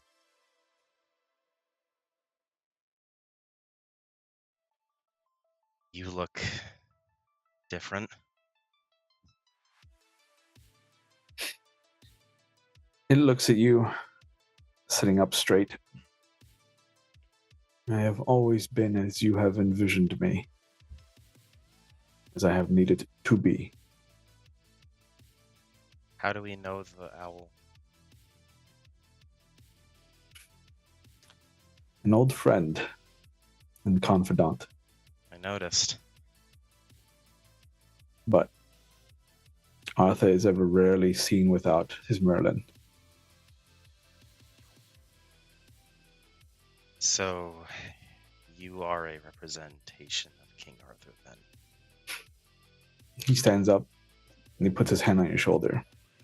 You are Lightbringer. A little on the nose with the name, but I like it. I was just born as... Okay, I can't remember my parents, but I was born as I assume they named me.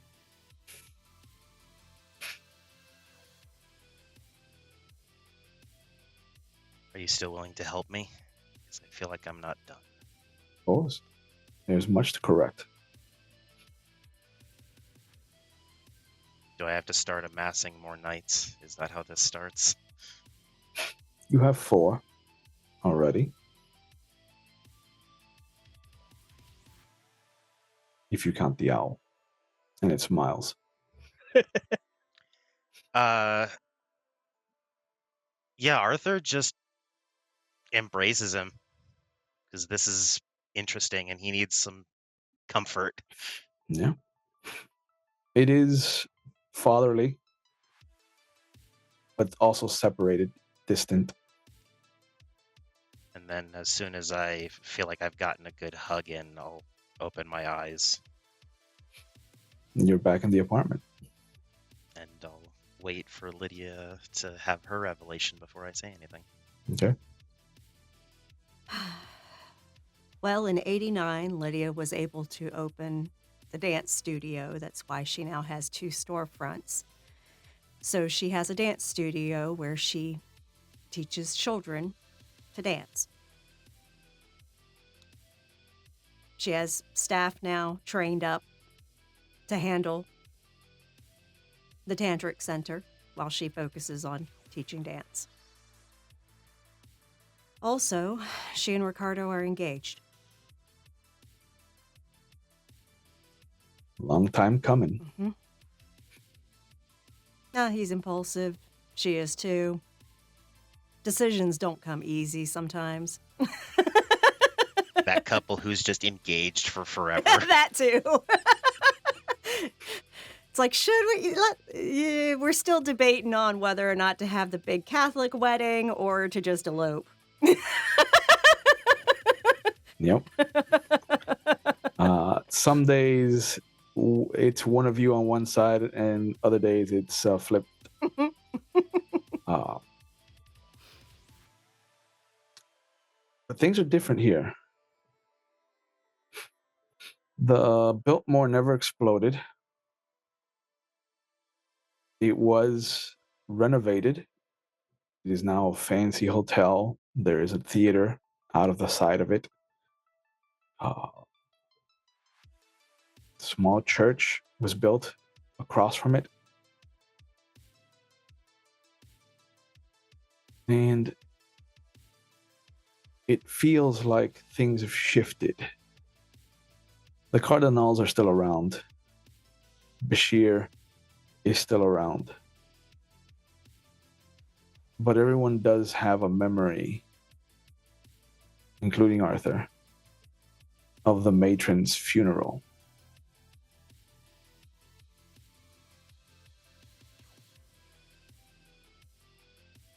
So the city has suffered a loss. Things are very different in 1992. And in the middle of August, you have Andrew has just become a hurricane off the coast. It's in the Atlantic. It's currently a Category 1, and it is churning. Those of you with forces can feel, even this far out, that something massive is coming. Those of you with Prime can feel the same thing, but on a whole primordial level. Storm is tearing up reality as it comes closer.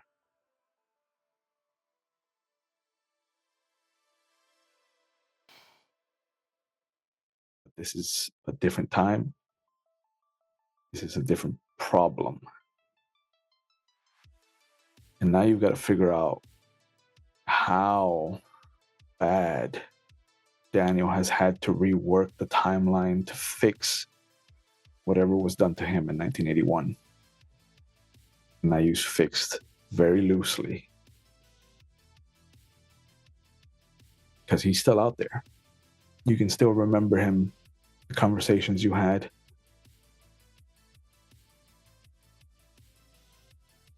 And for Arthur and Lydia, that comment he made in Horizon, this isn't about vengeance. This is about maintenance. Just kind of rings in the back of your minds. Oh no, he said it was about domination. About domination.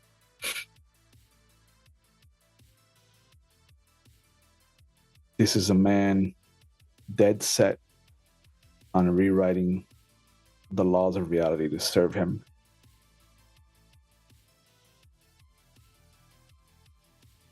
This is a man that needs to be stopped.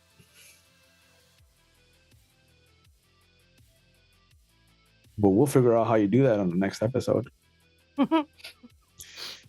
Ah, fuck, I need a cigarette. And I don't smoke. That's how bad it is. I need a drink, but it's a work night. So I want to thank you guys for letting me run Mage for you. I want to thank the audience for joining us, and I turn it over for the ending. All right. Thank you, everyone, so much for joining us for this. But hey, at least we got our avatars back. Poor Arthur. Jesus, he's been through the ringer. You know what's fucked up? I don't even have any of the background stuff that gives you like a legacy or any of that. So I don't know where the fuck all this King Arthur shit's coming from. The mind of our ST. Oh, goodness. Oh, so, woo. If you enjoyed this session, I know I sure did. I'm like blown away by it. Join us on Discord. We cast this show from our Discord community. And periodically, shows do get posted up in the casting couch for folks to apply. And storytellers get to pick who they want on their cast from the applicants. So keep a look out there for that. And besides, it's just a great community of wonderful people. Join us there. If you want to catch up on back episodes and even prior seasons, because this is the final season of this Chronicle, you can check that out on YouTube. Also, we have listed the link to YouTube for Ishbel. That is our GM Tiss over in Britain. Oh, no. Well, Scotland now. She runs Call of Cthulhu on Saturdays, and she used to run a D&D campaign that has finished, and all of her back episodes are available on her Ishbel channel. Check out our friends who stream. 2 of them are right here in this group with me. We've got Ravnos Archon. Tell us what you got going on over there. Ooh, over on my channel, I have a Vampire V5 dual story that takes place in Salem, Oregon, asking what would have happened if the Beckoning had happened in 1980 instead of in the modern day. And then I have, normally on Tuesdays, I do Werewolf of the Wild West or Legend of the Five Rings, but I wanted to finish up our fantastic story arc. And then on Fridays right now, I only have every other Friday Dungeons and Dragons. So I still dip my hand in the candy that everybody plays. Excellent. And also, Ivy Raven streams. So tell us what you got going on. I am a just video game streamer. There's a bajillion of us, but there is only one me. That's right. Or something. Damn right. I have a VTuber. I have mostly just been using a static image lately just for ease of access while I figure some things out. But I play a variety of video games, mostly Destiny 2. I've been playing World of Warcraft again. I might stream Fortnite. Who knows? It's whatever I want to play. I'm looking to play some DBD, but it's one of those things that so we'll see. All right. And if you want to check out some of the awesome merch we have, which I need to make some Mage merch before this season ends. I will put that on my agenda to get done because I know we need hashtag cult quotes and we be criming. We be crimin' specifically needs to be backlit by like an inferno. You can check out that link now in Twitch chat. It's our Zazzle shop. There is no Mage merch yet, but there will be soon. And there's all kinds of studio merch and Chronicle-based merch there for your pleasure. We don't mark the prices up from the base price. So just, if you want merch, get your merch. It's not overpriced, promise.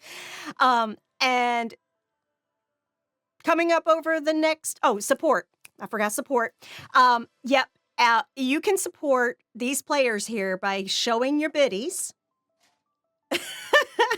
giving bits or donations. Those are dispersed amongst the players at our table here at McStabber Studios. So everyone at this table but me gets the bits. If you would like to support the studio, you can donate to our KoFi, where Twitch doesn't get 50%, or you can subscribe here on Twitch. And if you have Amazon Prime, you get 1 free subscription a month, and you might consider giving that to us, which I will type in Prime because Shanky always forgets. On purpose. Oh, Astral beat me to it. But he's best mod on Twitch. But Round of applause for the mods. Yay! Mod applause. But yeah. All right. So coming up over the next week, we have on Saturday, Tiss is back. She took one weekend off and now she's back with Call of Cthulhu 7E, London Esoteric Society at 3 p.m. Oh, nope, hang on. 4 p.m. That's right. UK is on standard time now, but the US isn't there yet. So it's at 4 p.m. on Saturday, this Saturday, instead of 3 p.m. Eastern. So join her for that. That's Call of Cthulhu 7E, set in Victorian London. Those investigators are doing all kinds of sus-ass shit and getting all their sanity blown up, getting all their luck used up. It is freaking hilarious, y'all. Join them Saturday for that. And then on Sunday, 5 p.m. Eastern, Windy City After Dark, our Vampire V5 long-running chronicle. This is Season 8, Episode 9. And in Episode 8, The Coterie, including myself, Ivy Raven, and Timber Brad, was en route to meet up with Roscoe and the ghouls that we sent to Indianapolis because Roscoe had tracked Isabella, who's missing. So now the Coterie is going to go fuck up somebody's night. So join us Sunday at 5 p.m. Eastern for that. And then we'll be right back here with more Mage on Tuesday. We've got to figure out how the fuck to stop Daniel. For real. I say this not just as a joke about time, but also just in general. It's getting old having to deal with it. It is. It's getting real damn old. How do we stop Daniel? How do we stop the fucking reality-eating storm? We know the storm's going to hit, but let's not have it eat reality too. Like, it's the same issue with fucking Star Wars and it's always the Skywalkers. It can't always be this one asshole. Exactly. Give us variety in the people who are screwing with the world. But anyway, so basically to take us out, it's our little PSAs that we like to do here at McStabber Studios. If you are struggling with your mental health, we take that very seriously here because most of us have been diagnosed with something mental health related. And those of us who haven't been diagnosed just haven't been diagnosed yet. Trust me, we are the island of misfit toys here at McStabber Studios. You truly need to, get help if you need it. Reach out to people for support. And if you haven't heard from someone in a while, you might want to reach out to them just to check in because isolation is a big symptom of depression. So please check in on people that you haven't heard from in a while.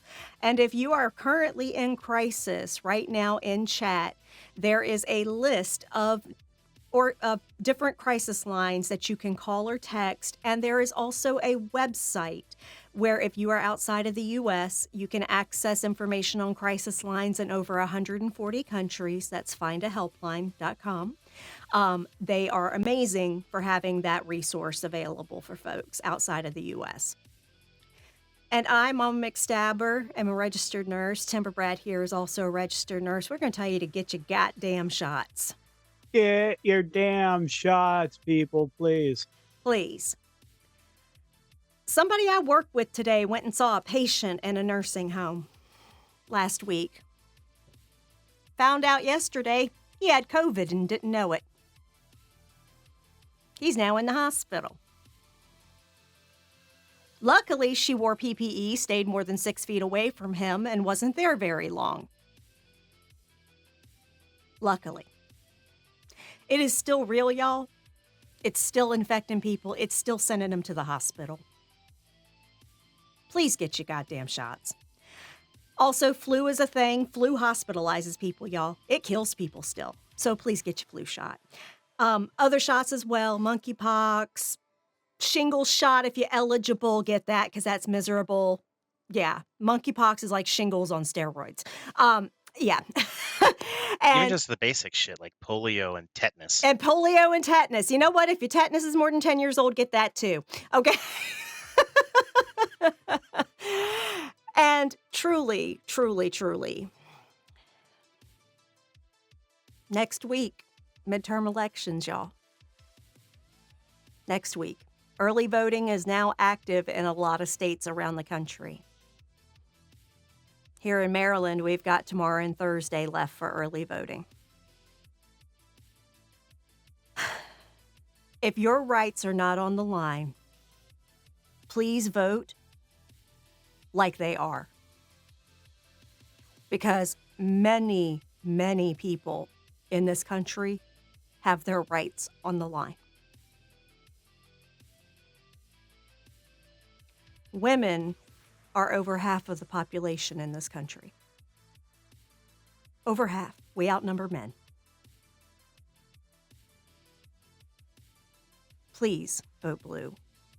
I mean, research your candidates, vote for who's going to do what you want them to do, but I just highly recommend you vote blue to protect those around you that you love.